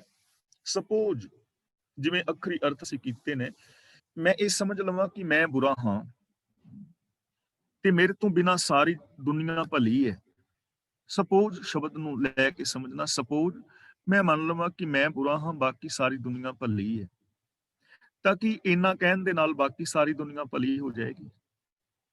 ਮੈਂ ਤੇ ਬੁਰਾ ਮੰਨ ਲਿਆ ਆਪਣੇ ਆਪ ਨੂੰ, ਪਰ ਕੀ ਮੇਰੇ ਆਪਣੇ ਆਪ ਨੂੰ ਬੁਰਾ ਮੰਨਣ ਨਾਲ ਸਾਰੀ ਦੁਨੀਆ ਭਲੀ ਹੋ ਜਾਏਗੀ? ਜੋ ਨਸ਼ੇ ਵਾਲੇ ਨੇ ਉਹ ਨਸ਼ੇ ਛੱਡ ਦੇਣਗੇ, ਕਿ ਚੋਰੀਆਂ ਕਰਨ ਵਾਲੇ ਚੋਰੀਆਂ ਛੱਡ ਦੇਣਗੇ, ਬਾਕੀ ਰਿਸ਼ਵਤਖੋਰੀ ਚੋਰ ਬਾਜ਼ਾਰੀ ਖਤਮ ਹੋ ਜਾਏਗੀ? ਨਹੀਂ ਹੋਏਗੀ ਨਾ। ਤਾਂ ਇੱਥੇ ਹਮ ਨੂੰ ਲੈਣਾ ਹੈ। ਹਮ ਬੁਰੇ, ਹਮ ਦਾ ਮਤਲਬ ਮੈਂ ਮੇਰੀ ਵਾਲਾ ਜਿਹੜਾ ਸੁਭਾਅ ਹੈ, ਹੰਗਤਾ ਔਰ ਮਮਤਾ, ਜਿਸ ਦੇ ਅੰਦਰ ਮੈਂ ਮੇਰੀ ਹੈ ਨਾ, ਇਹ ਮੈਂ ਔਰ ਮੇਰੀ ਸਾਰਿਆਂ ਤੋਂ ਬੁਰੇ ਨੇ। ਮੈਂ ਕਰੀ ਜਾਣਾ, ਜਿੱਥੇ ਮੈਂ ਹੈ ਉੱਥੇ ਤੂੰ ਰਹਿ ਗਈ ਨਹੀਂ ਨਾ। ਇਨਫੀਰੀਓਰਿਟੀ ਕੰਪਲੈਕਸ ਔਰ ਸੁਪਰੀਓਰਿਟੀ ਕੰਪਲੈਕਸ, ਇਹ ਦੋਵੇਂ ਹੀ ਬੁਰੇ ਨੇ। ਇਹ ਆਪਾਂ ਵਿਚਾਰ ਪਹਿਲਾਂ ਕਈ ਵਾਰ ਕਰ ਚੁੱਕੇ ਹਾਂ ਕਿ ਇੱਕ ਬੰਦੇ ਦੇ ਅੰਦਰ ਤੇ ਐਸੀਆਂ ਭਾਵਨਾਵਾਂ ਨੇ ਕਿ ਮੇਰੇ ਤੋਂ ਕੁਝ ਹੋਣਾ ਹੀ ਨਹੀਂ, ਮੇਰੇ ਤੇ ਯਾਦਦਾਸ਼ਤ ਨਹੀਂ ਠੀਕ, ਮੈਨੂੰ ਤੇ ਸਮਾਂ ਨਹੀਂ ਮਿਲਿਆ, ਮੇਰਾ ਤੇ ਮੌਕਾ ਨਿਕਲ ਗਿਆ ਹੈ, ਹੁਣ ਤੇ ਮੈਂ ਬੁੱਢਾ ਹੋ ਗਿਆ ਹਾਂ, ਮੈਨੂੰ ਤੇ ਘਰ ਵਾਲੇ ਵੀ ਨਹੀਂ ਚੰਗਾ ਸਮਝਦੇ, ਬਾਹਰ ਵਾਲੇ ਵੀ ਨਹੀਂ ਚੰਗਾ ਸਮਝਦੇ, ਮੈਨੂੰ ਤੇ ਰੱਬ ਚੁੱਕ ਹੀ ਲਵੇ ਤੇ ਠੀਕ ਹੈ। ਕਿੰਨੀ ਬੁਰੀ ਗੱਲ ਹੈ ਨਾ ਇਹ ਇਨਫੀਰੀਓਰਿਟੀ ਕੰਪਲੈਕਸ। ਇਹਦੇ ਕਰਕੇ ਬੰਦਾ ਮਾਨਸਿਕ ਰੋਗਾਂ ਦਾ ਸ਼ਿਕਾਰ ਹੋ ਜਾਂਦਾ ਹੈ। ਐਸੀਆਂ ਵਿਚਾਰਾਂ ਚੰਗੀਆਂ ਨਹੀਂ ਹਨ, ਮਾੜੀਆਂ ਨੇ। ਤੇ ਦੂਜੀ ਇਹ ਕਿ ਜੋ ਕੁਛ ਹੈ ਮੈਂ ਹੀ ਹਾਂ, ਸੁਪਰੀਓਰਿਟੀ ਕੰਪਲੈਕਸ, ਕਿ ਸਾਰਿਆਂ ਤੋਂ ਸਿਆਣਾ ਮੈਂ ਹੀ ਹਾਂ, ਮੇਰੇ ਤੋਂ ਬਿਨਾਂ ਸਾਰੇ ਹੀ ਮਾੜੇ ਨੇ, ਮੇਰੇ ਤੋਂ ਉੱਤੇ ਕੋਈ ਵੀ ਨਹੀਂ ਹੈ, ਜਿੱਥੇ ਕਿਤੇ ਮੈਂ ਹੀ ਪ੍ਰਧਾਨ ਆ, ਇਹ ਗੱਲ ਵੀ ਮਾੜੀ ਹੈ। ਔਰ ਮਮਤਾ ਕਿ ਹਰ ਚੀਜ਼ ਮੈਨੂੰ ਹੀ ਮਿਲੇ, ਸੈਲਫਿਸ਼ਨੈਸ, ਇਹ ਚੀਜ਼ਾਂ ਮਾੜੀਆਂ ਨੇ ਨਾ। ਇਸ ਲਈ ਕਬੀਰ ਜੀ ਕਹਿੰਦੇ ਨੇ ਹੰਗਤਾ ਔਰ ਮਮਤਾ ਜੋ ਇਹ ਵਿਕਾਰ ਨੇ, ਇਹ ਸਾਰਿਆਂ ਤੋਂ ਬੁਰੇ ਨੇ। ਔਰ ਜਿਨ੍ਹਾਂ ਦੇ ਅੰਦਰ ਇਹ ਵਿਕਾਰ ਆ ਜਾਂਦੇ ਨੇ ਉਹ ਸਾਰਿਆਂ ਤੋਂ ਬੁਰੇ ਇਨਸਾਨ ਹੀ ਹੋ ਜਾਂਦੇ ਨੇ। ਹਮ ਤਜ ਭਲੋ ਸਭ ਕੋਈ, ਜੇ ਇਸ ਹਮ ਨੂੰ, ਹੰਗਤਾ ਮਮਤਾ ਨੂੰ, ਹਉਮੈ ਨੂੰ ਛੱਡ ਦਿੱਤਾ ਜਾਏ, ਭਲੋ ਸਭ ਕੋਈ, ਤਾਂ ਸਾਰੇ ਹੀ ਚੰਗੇ ਨੇ, ਸਾਰੇ ਹੀ ਚੰਗੇ ਹੋ ਸਕਦੇ ਨੇ, ਪੋਸੀਬਿਲਿਟੀ ਹੈ। ਮੇਰੇ ਅੰਦਰ ਮੈਂ ਮੇਰੀ, ਇਹਨਾਂ ਚੀਜ਼ਾਂ ਨੇ ਮੈਨੂੰ ਬੁਰਾ ਬਣਾਇਆ ਹੋਇਆ ਹੈ। ਜਦੋਂ ਮੇਰੇ ਅੰਦਰ ਹੰਕਾਰ ਹੁੰਦਾ ਹੈ, ਜਦੋਂ ਮੈਂ ਤੁਰਦਾ, ਹਉਮੈ ਦਾ ਕੰਡਾ ਚੁਭਦਾ ਹੈ, ਮੇਰਾ ਸਵਾਰਥ ਮੈਨੂੰ ਲੋਕਾਂ ਦੇ ਖਿਲਾਫ ਕਰਦਾ ਹੈ, ਮੈਂ ਲੋਕਾਂ ਦੀਆਂ ਭਾਵਨਾਵਾਂ ਦੀ ਕਦਰ ਨਹੀਂ ਕਰਦਾ, ਦੂਜਿਆਂ ਨੂੰ ਠੇਸ ਪਹੁੰਚਾਉਂਦਾ ਹਾਂ, ਤਾਂ ਇਹ ਗਲਤ ਹੈ ਨਾ। ਤੇ ਜੇ ਇਹਨਾਂ ਭਾਵਨਾਵਾਂ ਨੂੰ ਮੈਂ ਛੱਡ ਦਵਾਂ ਤੇ ਮੈਂ ਭਲਾ ਹੋ ਸਕਦਾ ਵਾਂ। ਇਸੇ ਤਰ੍ਹਾਂ ਸਾਰੀ ਦੁਨੀਆ ਜੇ ਇਹਨਾਂ ਭਾਵਨਾਵਾਂ ਨੂੰ ਛੱਡ ਦੇਵੇ ਤਾਂ ਸਾਰੀ ਦੁਨੀਆ ਭਲੀ ਹੋ ਸਕਦੀ ਹੈ, ਚੰਗੀ ਹੋ ਸਕਦੀ ਹੈ। ਇਹ ਪੋਸੀਬਿਲਿਟੀ ਹੈ। ਇਹ ਪੋਸੀਬਿਲਿਟੀ ਮੇਰੇ ਵਿੱਚ ਵੀ ਹੈ, ਤੁਹਾਡੇ ਵਿੱਚ ਵੀ ਹੈ। ਇਹ ਸੰਭਾਵਨਾ ਹਰ ਇਨਸਾਨ ਦੇ ਅੰਦਰ ਹੈ। ਤਾਂ ਦੇਖੋ ਕਿੰਨਾ ਸੌਖਾ ਸਾਧਨ ਕਬੀਰ ਜੀ ਇਸ ਸੰਸਾਰ ਨੂੰ ਚੰਗਾ ਬਣਾਉਣ ਦਾ ਦੇ ਰਹੇ ਨੇ। ਸ਼ੁਰੂਆਤ ਆਪਣੇ ਤੋਂ, ਕਿ ਮੇਰੇ ਅੰਦਰ ਜੋ ਹੰਗਤਾ ਮਮਤਾ ਹੈ ਇਹ ਬੁਰੀ ਹੈ, ਇਹਨੂੰ ਛੱਡ ਕੇ ਸਾਰੇ ਹੀ ਭਲੇ ਨੇ। ਤੇ ਜੇ ਮੈਂ ਇਹ ਸੰਗਤਾ ਮਮਤਾ ਨੂੰ ਛੱਡ ਦਿਆਂ, ਮੈਂ ਭਲਾ ਹੋ ਸਕਦਾ ਹਾਂ ਨਾ। ਮੈਂ ਆਪਣੀ ਈਗੋ ਨੂੰ ਛੱਡ ਕੇ, ਮਨ ਦੀ ਮੱਤ ਨੂੰ ਛੱਡ ਕੇ ਗੁਰੂ ਦੀ ਮੱਤ ਦਾ ਧਾਰ ਨਹੀਂ ਹੋ ਜਾਵਾਂ। ਮੈਂ ਰੱਬੀ ਰਜ਼ਾ ਦੇ ਵਿੱਚ ਤੁਰਨਾ ਸ਼ੁਰੂ ਕਰ ਦਿਆਂ, ਮੈਂ ਗੁਣਾਂ ਵਾਲਾ ਜੀਵਨ ਜੀਣਾ ਸ਼ੁਰੂ ਕਰ ਦਿਆਂ, ਤਾਂ ਮੈਂ ਭਲਾ ਹੋ ਸਕਦਾ ਹਾਂ। ਤਾਂ ਭਗਤ ਕਬੀਰ ਜੀ ਕਹਿੰਦੇ ਨੇ, ਇਹ ਮੈਂ ਮੇਰੀ ਵਾਲਾ ਜਿਹੜਾ ਔਗਣ ਨੇ, ਇਹ ਸਾਰਿਆਂ ਤੋਂ ਬੁਰੇ ਨੇ। ਇਹਨਾਂ ਨੂੰ ਛੱਡ ਕੇ ਸਾਰੇ ਹੀ ਚੰਗੇ ਨੇ, ਜੇ ਇਹਨਾਂ ਦਾ ਤਿਆਗ ਕਰ ਦੇਣ ਤਾਂ। ਜਿਨ ਐਸਾ ਕਰ ਬੂਝਿਆ ਮੀਤ ਹਮਾਰਾ ਸੋਏ। ਤੇ ਕਬੀਰ ਜੀ ਕਹਿੰਦੇ ਨੇ, ਜਿਸ ਵੀ ਮਨੁੱਖ ਨੇ ਇਸ ਤਰ੍ਹਾਂ ਦੀ ਸੂਝ ਪ੍ਰਾਪਤ ਕਰ ਲਈ ਹੈ ਨਾ, ਮੈਨੂੰ ਉਹ ਆਪਣਾ ਮਿੱਤਰ ਮਾਲੂਮ ਹੁੰਦਾ ਹੈ, ਉਹ ਮੇਰਾ ਮਿੱਤਰ ਹੈ। ਮੇਰੀ ਮਿੱਤਰਤਾ ਉਹਦੇ ਨਾਲ ਹੀ ਹੈ, ਉਹ ਮੇਰਾ ਮਿੱਤਰ ਹੈ ਜਿਨੇ ਐਸੀ ਸੂਝ ਪ੍ਰਾਪਤ ਕਰ ਲਈ ਹੈ, ਜਿਨੇ ਹੰਗਤਾ ਮਮਤਾ ਦਾ ਤਿਆਗ ਕਰ ਦਿੱਤਾ ਹੈ। ਤਾਂ ਅਸੀਂ ਪਹਿਲੀ ਗੱਲ ਆਪਣੀ ਜ਼ਿੰਦਗੀ ਚੋਂ ਇਹਨਾਂ ਚੀਜ਼ਾਂ ਨੂੰ ਖਤਮ ਕਰਨਾ ਹੈ। ਤੇ ਦੂਜੀ ਗੱਲ, ਜਿਨ੍ਹਾਂ ਨੇ ਐਸੇ ਅਵਗੁਣਾਂ ਨੂੰ ਖਤਮ ਕਰ ਦਿੱਤਾ ਹੈ, ਉਹਨਾਂ ਦੇ ਨਾਲ ਮਿੱਤਰਤਾ ਪਾਣੀ, ਉਹਨਾਂ ਦੇ ਨਾਲ ਮਿੱਤਰਤਾ ਪਾਣੀ। ਇੱਕ ਗੱਲ ਆਪ ਨਾਲ ਹੋਰ ਸਾਂਝੀ ਕਰਾਂਗਾ। ਦੇਖੋ, ਇਹੋ ਜਿਹੇ ਮਿੱਤਰ ਲੱਭਣੇ ਬਹੁਤ ਜ਼ਰੂਰੀ ਨੇ ਜਿਨ੍ਹਾਂ ਵਿੱਚ ਦੋਸ਼ ਨਾ ਹੋਵੇ। ਇਹੋ ਜਿਹੇ ਮਿੱਤਰ ਸਾਨੂੰ ਮਿਲਣੇ ਚਾਹੀਦੇ ਨੇ। ਕੋਈ ਸਾਜਨ, ਕੋਈ ਮੀਤ ਪਿਆਰੇ, ਜੋ ਹਮਕੋ ਹਰ ਨਾਮ ਚਿਤਾਰੇ। ਗੁਰੂ ਜੀ ਕਹਿੰਦੇ ਨੇ, ਉਹੀ ਪਿਆਰੇ ਸੱਜਣ ਨੇ, ਉਹੀ ਪਿਆਰੇ ਮਿੱਤਰ ਨੇ ਜੋ ਮੈਨੂੰ ਰੱਬੀ ਗੁਣਾਂ ਦੇ ਨਾਲ ਜੋੜਦੇ ਨੇ, ਜਿਨ੍ਹਾਂ ਦੇ ਦਰਸ਼ਨ ਕਰਨ ਨਾਲ ਕਰੋੜਾਂ ਪਾਪ ਉਤਰ ਜਾਣ, ਜਿਨ੍ਹਾਂ ਦੇ ਮਿਲਾਪ ਦੇ ਨਾਲ ਮੇਰੀ ਜ਼ਿੰਦਗੀ ਚੋਂ ਬੁਰਾਈਆਂ ਖਤਮ ਹੋ ਜਾਣ, ਜੋ ਮੈਨੂੰ ਰੱਬ ਦੇ ਨਾਲ ਜੋੜ ਕੇ ਰੱਬ ਵਰਗਾ ਬਣਾ ਦੇਣ। ਅਸਲੀ ਮਿੱਤਰ ਉਹ ਨੇ। ਤਾਂ ਇਹੋ ਜਿਹਾ ਮਿੱਤਰ ਤਾਂ ਸਾਰੇ ਚਾਹੁੰਦੇ ਨੇ ਨਾ, ਮੈਂ ਵੀ ਚਾਹਨਾ, ਤੁਸੀਂ ਵੀ ਚਾਹੁੰਦੇ। ਹੁਣ ਮੈਂ ਇਹੋ ਜਿਹਾ ਮਿੱਤਰ ਲੱਭ ਰਿਹਾ, ਦਿਲੋਂ ਚਾਹਨਾ ਮੈਨੂੰ ਕੋਈ ਇਹੋ ਜਿਹਾ ਮਿੱਤਰ ਮਿਲੇ, ਮੈਂ ਲੱਭ ਰਿਹਾ, ਪਰ ਮੈਨੂੰ ਇਹੋ ਜਿਹਾ ਮਿੱਤਰ ਮਿਲ ਨਹੀਂ ਰਿਹਾ। ਤਾਂ ਇਹਦੇ ਵਿੱਚ ਮੇਰੀ ਤਾਂ ਕੋਈ ਗਲਤੀ ਨਹੀਂ ਹੈ, ਕਿਉਂਕਿ ਮੈਂ ਤੇ ਲੱਭ ਰਿਹਾ ਪਰ ਮੈਨੂੰ ਮਿਲ ਨਹੀਂ ਰਿਹਾ। ਮੇਰੀ ਗਲਤੀ ਨਹੀਂ, ਕਿਉਂਕਿ ਮੈਂ ਐਸਾ ਮਿੱਤਰ ਲੱਭ ਰਿਹਾ। ਹੁਣ ਦੂਜੀ ਗੱਲ ਹੈ ਕਿ ਜੇ ਤੁਸੀਂ ਜਾਂ ਦੁਨੀਆ ਦੇ ਲੋਕ ਇਹੋ ਜਿਹਾ ਮਿੱਤਰ ਲੱਭ ਰਹੇ ਨੇ ਤੇ ਤੁਹਾਨੂੰ ਇਹੋ ਜਿਹਾ ਮਿੱਤਰ ਨਹੀਂ ਲੱਭ ਰਿਹਾ, ਤਾਂ ਸਰੇਆਮ ਮੇਰੀ ਗਲਤੀ ਹੈ, ਕਿਉਂਕਿ ਮੈਂ ਇਹੋ ਜਿਹਾ ਨਹੀਂ ਤਾਂ ਤੁਹਾਨੂੰ ਇਹੋ ਜਿਹਾ ਮਿੱਤਰ ਨਹੀਂ ਨਾ ਲੱਭ ਰਿਹਾ। ਤਾਂ ਮੈਨੂੰ ਇਹੋ ਜਿਹਾ ਬਣਨਾ ਚਾਹੀਦਾ ਖੁਦ, ਕਿ ਜੇ ਮੇਰੀ ਖੋਜ ਪੂਰੀ ਨਹੀਂ ਹੋਈ, ਮੈਨੂੰ ਇਹੋ ਜਿਹਾ ਮਿੱਤਰ ਨਹੀਂ ਮਿਲਿਆ, ਤਾਂ ਮੈਂ ਆਪ ਚੰਗਾ ਬਣਾ ਕਿ ਕਿਸੇ ਨੂੰ ਤੇ ਇਹੋ ਜਿਹਾ ਮਿੱਤਰ ਮਿਲ ਜਾਏ, ਕਿਸੇ ਦੀ ਖੋਜ ਤਾਂ ਪੂਰੀ ਹੋ ਜਾਏ। ਤਾਂ ਇਹ ਭਾਵਨਾ ਸਾਡੇ ਅੰਦਰ ਪੈਦਾ ਹੋਣੀ ਚਾਹੀਦੀ ਹੈ ਇਹ ਸ਼ਲੋਕ ਪੜ੍ਹ ਕੇ, ਕਿ ਅਸੀਂ ਖੁਦ ਇਹੋ ਜਿਹੇ ਬਣੀਏ ਜਿਸ ਕਰਕੇ ਦੂਜਿਆਂ ਨੂੰ ਇਹੋ ਜਿਹੇ ਮਿੱਤਰ ਮਿਲ ਜਾਣ। ਤੇ ਜਿਨ੍ਹਾਂ ਦੇ ਮਿੱਤਰ ਐਸੇ ਹੋਣਗੇ, ਉਹ ਫਿਰ ਦੂਜੇ ਮਿੱਤਰਾਂ ਨੂੰ ਵੀ ਬਦਲਣ ਦੀ ਤਾਕਤ ਔਰ क्षमता ਰੱਖਦੇ ਨੇ, ਜੋ ਆਈਡੀਅਲ ਪਰਸਨ ਨੇ, ਜੋ ਰੋਲ ਮਾਡਲ ਨੇ। ਇਸ ਲਈ ਅਸੀਂ ਖੁਦ ਰੋਲ ਮਾਡਲ ਬਣਨਾ ਹੈ, ਅਸੀਂ ਖੁਦ ਐਸੀ ਜ਼ਿੰਦਗੀ ਜੀਣੀ ਹੈ। ਤਾਂ ਕਬੀਰ ਜੀ ਕਹਿੰਦੇ ਨੇ, ਮੇਰਾ ਮਿੱਤਰ ਉਹ ਹੈ ਜਿਨੇ ਇਹੋ ਜਿਹੇ ਆਪਣੀ ਸੋਚ ਬਣਾ ਲਈ ਹੈ, ਔਰ ਇਹੋ ਜਿਹੀ ਸੋਚ ਬਣਾਣੀ ਸਾਡੇ ਵਾਸਤੇ ਅਤਿਅੰਤ ਜ਼ਰੂਰੀ ਹੈ। ਗੁਰੂ ਸਾਹਿਬ ਜੀ ਰਹਿਮਤ ਔਰ ਬਖਸ਼ਿਸ਼ ਕਰਨ, ਸਾਨੂੰ ਇਹ ਚੀਜ਼ ਸਮਝ ਆ ਜਾਏ, ਕਬੀਰ ਸਭ ਤੇ ਹਮ ਬੁਰੇ, ਕਿ ਇਹ ਹੰਗਤਾ ਮਮਤਾ, ਹੰਕਾਰ ਵਾਲੇ ਜਿਹੜੇ ਵਿਕਾਰ ਨੇ, ਇਹ ਸਾਰਿਆਂ ਤੋਂ ਮਾੜੇ ਨੇ ਜਿਨ੍ਹਾਂ ਦੇ ਅੰਦਰ ਇਹ ਚੀਜ਼ਾਂ ਨੇ। ਹਮ ਤਜ ਭਲੋ ਸਭ ਕੋਏ, ਜੇ ਇਹਨਾਂ ਵਿਕਾਰਾਂ ਨੂੰ ਛੱਡ ਦਿੱਤਾ ਜਾਏ ਤਾਂ ਫਿਰ ਸਭ ਕੋਈ ਹੀ ਭਲਾ ਹੈ, ਫਿਰ ਕਿਸੇ ਵਿੱਚ ਕੋਈ ਬੁਰਾਈ ਨਹੀਂ ਰਹਿ ਜਾਂਦੀ। ਜਿਨ ਐਸਾ ਕਰ ਬੂਝਿਆ ਮੀਤ ਹਮਾਰਾ ਸੋਏ, ਜਿਨ੍ਹਾਂ ਨੇ ਐਸਾ ਜਾਣ ਲਿਆ ਹੈ, ਜਿਨ੍ਹਾਂ ਨੇ ਐਸੀ ਜ਼ਿੰਦਗੀ ਬਣਾ ਲਈ ਹੈ, ਉਹ ਮੇਰਾ ਮਿੱਤਰ ਹੈ, ਉਹ ਮੇਰੇ ਵਾਸਤੇ ਸਤਿਕਾਰਯੋਗ ਹੈ। ਤਾਂ ਦੋ ਕੰਮ ਅਸੀਂ ਕਰਨੇ ਨੇ, ਇੱਕ ਤਾਂ ਖੁਦ ਐਸੇ ਬਣਨਾ ਹੈ, ਤੇ ਦੂਜੇ ਜਿਹੜੇ ਐਸੇ ਲੋਕ ਨੇ ਉਹਨਾਂ ਦੇ ਨਾਲ ਆਪਣੀ ਮਿੱਤਰਤਾ ਪਾਣੀ ਹੈ। ਤਾਂ ਅੱਜ ਦੀ ਜੋ ਵਿਚਾਰ ਹੈ ਅਸੀਂ ਇੱਥੇ ਸਮਾਪਤ ਕਰਦੇ ਹਾਂ। ਜੋ ਅਗਲਾ ਸ਼ਲੋਕ ਹੈ 8ਵਾਂ ਸ਼ਲੋਕ, ਉਹ ਅਸੀਂ ਕੱਲ ਵਿਚਾਰਾਂਗੇ। ਹੁਣ ਅੱਜ ਜੋ ਅਸੀਂ 6 ਸ਼ਲੋਕ 7 ਵਿਚਾਰੇ ਨੇ, ਜੇ ਇਹਨਾਂ 7 ਸ਼ਲੋਕਾਂ ਦੀ ਵਿਚਾਰ ਵਿੱਚ ਕਿਸੇ ਵੀਰ ਭੈਣ ਨੇ ਕੋਈ ਸਵਾਲ ਕਰਨਾ ਹੋਵੇ ਤਾਂ ਉਹ ਸਵਾਲ ਪੁੱਛ ਸਕਦਾ ਹੈ, ਔਰ ਆਪਨੇ ਇਸ ਵਿਚਾਰ ਬਾਰੇ ਆਪਣੇ ਜੇ ਕੋਈ ਵਿਚਾਰ ਦੇਣੇ ਹੋਣ ਤਾਂ ਉਹ ਵਿਚਾਰ ਦੇ ਸਕਦੇ ਹੋ। ਵੀਰ ਜੀ ਤਰਲੋਚਨ ਸਿੰਘ ਜੀ ਅਨਮਿਊਟ ਹੋ ਗਏ ਨੇ, ਅਗਲੀ ਕਾਰਵਾਈ ਉਹ ਕਰਨਗੇ। ਫੇਸਬੁੱਕ ਤੇ ਜੋ ਮੇਰੇ ਵੀਰ ਭੈਣਾਂ ਸਰਵਣ ਕਰ ਰਹੇ ਨੇ, ਉਹਨਾਂ ਦਾ ਵੀ ਸ਼ੁਕਰਾਨਾ। ਵਾਹਿਗੁਰੂ ਜੀ ਕਾ ਖਾਲਸਾ, ਵਾਹਿਗੁਰੂ ਜੀ ਕੀ ਫਤਿਹ। ਵਾਹਿਗੁਰੂ ਜੀ ਕਾ ਖਾਲਸਾ, ਵਾਹਿਗੁਰੂ ਜੀ ਕੀ ਫਤਿਹ। ਧੰਨਵਾਦ ਗਿਆਨੀ ਜੀ, ਬਹੁਤ ਬਹੁਤ ਤੁਹਾਡਾ, ਹਮੇਸ਼ਾ ਦੀ ਤਰ੍ਹਾਂ। ਤੇ ਜਿੱਦਾਂ ਆਪ ਜੀ ਨੇ ਸੁਣੇ ਲਈ ਜੀ, ਅੱਜ ਦੀ ਪਹਿਲੇ ਦਿਨ ਸੀਗਾ ਭਗਤ ਕਬੀਰ ਜੀ ਦੇ ਜਿਹੜੇ ਸ਼ਲੋਕ ਹੈਗੇ ਆ, ਤੇ ਬੜੇ ਇੰਟਰਸਟਿੰਗ ਆ, ਔਰ ਸਾਰਿਆਂ ਨੂੰ ਸੁਣਿਓ ਤਾਂ ਸਾਰਿਆਂ ਨੇ ਪਹਿਲਾਂ ਹੈਗੇ ਹੀ ਆ, ਪਰ ਉਹਨਾਂ ਨੂੰ ਜਿਸ ਹਿਸਾਬ ਨਾਲ ਸਮਝਾ ਰਹੇ ਹੋ ਉਸ ਹਿਸਾਬ ਨਾਲ ਆਪਾਂ ਇਨਟੇਕ ਕਰਕੇ ਤਾਂ ਆਪਣੀ ਜ਼ਿੰਦਗੀ ਨੂੰ ਬਦਲਣ ਦੀ ਕੋਸ਼ਿਸ਼ ਕਰੀਏ।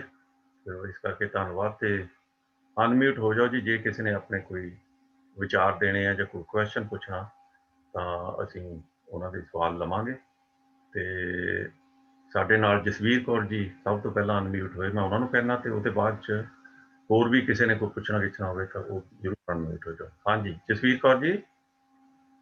ਵਾਹਿਗੁਰੂ ਜੀ ਕਾ ਖਾਲਸਾ, ਵਾਹਿਗੁਰੂ ਜੀ ਕੀ ਫਤਿਹ। ਗਿਆਨੀ ਜੀ, ਆਹ ਮੈਨੂੰ ਸਮਝ ਨਹੀਂ ਪਈ ਜਿਹੜਾ ਤੁਸੀਂ ਦੱਸਦੇ ਸੀ ਨਾ, ਦੀਸੇ ਦਾਦੇ ਕਾਨ ਜਿਉ ਜਿਨ ਮਨ ਦਾਦੇ ਦਾ ਨਾਹੀ ਮਤਲਬ ਨਾਮ। ਜਸਵੀਰ ਪੈਨ ਹੈਗਾ ਸੜੇ ਹੋਏ, ਦਾਦੇ ਦਾ ਮਤਲਬ ਸੜੇ ਹੋਏ, ਕਾਨ ਠੀਕ ਦਾ ਹੈ। ਮਤਲਬ ਕਾਨੇ ਜਿਹੜੇ ਸਰਕੜੇ ਹੁੰਦੇ ਨੇ ਨਾ, ਕਾਨੇ ਹੁੰਦੇ ਨੇ ਤੀਲੇ ਜੇ। ਮੈਂ ਸਰਕੜਿਆਂ ਨੂੰ ਵੀ ਨਹੀਂ ਜਾਣਦੀ ਕੀ ਹੁੰਦਾ।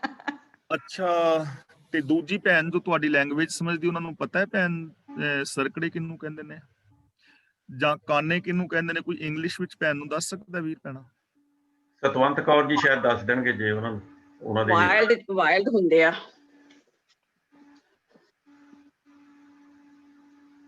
ਹਾਂਜੀ, ਕੋਈ ਦੱਸੇਗਾ ਵੀਰ ਭੈਣ ਨੂੰ? ਹਾਂਜੀ, ਕਿਉਂਕਿ ਮੈਨੂੰ ਤਾਂ ਇੰਗਲਿਸ਼ ਸਤਵੰਤ ਕੌਰ ਜੀ ਤੁਸੀਂ ਦੱਸਿਓ।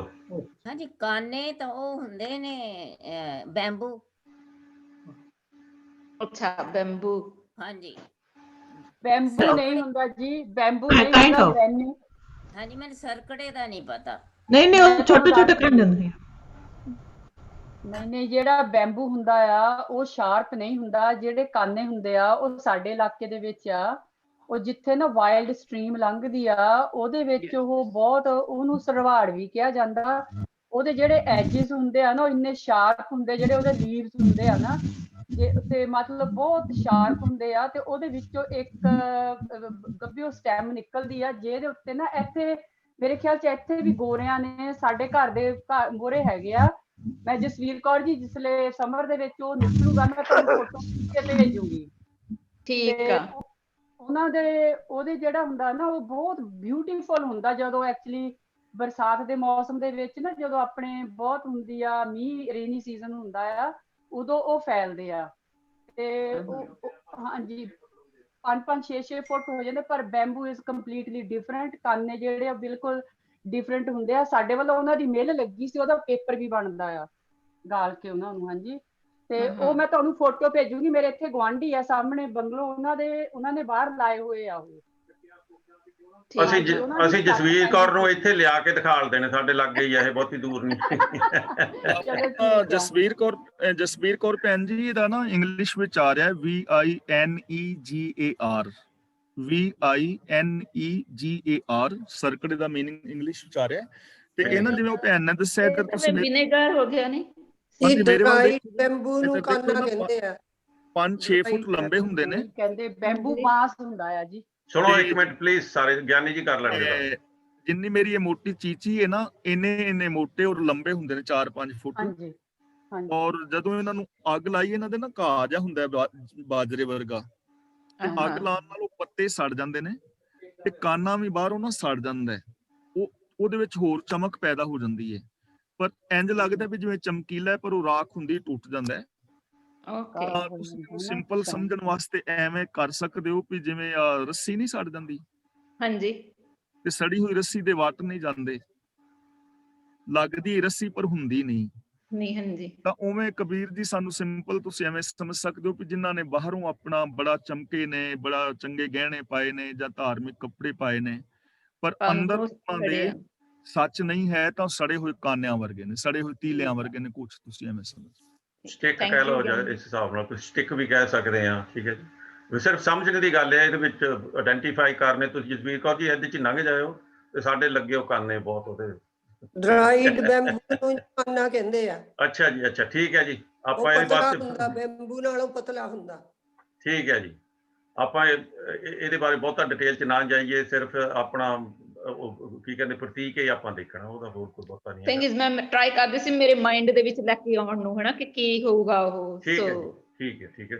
ਗਿਆਨੀ ਜੀ ਨੇ ਜਿੱਦਾਂ ਰੱਸੀ ਦੀ ਤੁਹਾਨੂੰ ਐਗਜ਼ਾਮਪਲ ਦਿੱਤੀ ਹੈ ਨਾ, ਉਹ ਮੇਨ ਚੀਜ਼ ਤਾਂ ਇਹ ਆ ਵੀ ਅੰਦਰ ਹਾਂਜੀ। ਫੱਟ ਪਏ ਹੋਆ ਤਾਂ ਉਹ ਕੱਢਣੇ ਵਾਲੇ ਆ ਉਹ ਨਿਕਲਣੇ ਚਾਹੀਦੇ ਮੇਨ ਚੀਜ਼। ਹਾਂਜੀ ਠੀਕ ਹੈ ਜੀ। ਹੋਰ ਸਤਵੰਤ ਕੌਰ ਜੀ ਤੁਸੀਂ ਅਨਮਿਊਟ ਪਹਿਲਾਂ ਕਰਕੇ ਜਾਂ ਹੁਣ ਤੁਸੀਂ ਗੱਲ ਕਰਨੀ ਕੋਈ? ਨਹੀਂ ਜੀ ਪਹਿਲਾਂ ਕਰਕੇ ਹੀ ਆ, ਨਹੀਂ ਠੀਕ ਹੈ ਧੰਨਵਾਦ ਜੀ। ਤੇ ਸਾਡੇ ਹੋਰ ਤਾਂ ਕੋਈ ਅਨਮਿਊਟ ਨਹੀਂ ਜੀ ਹੈਗਾ ਇਸ ਵੇਲੇ।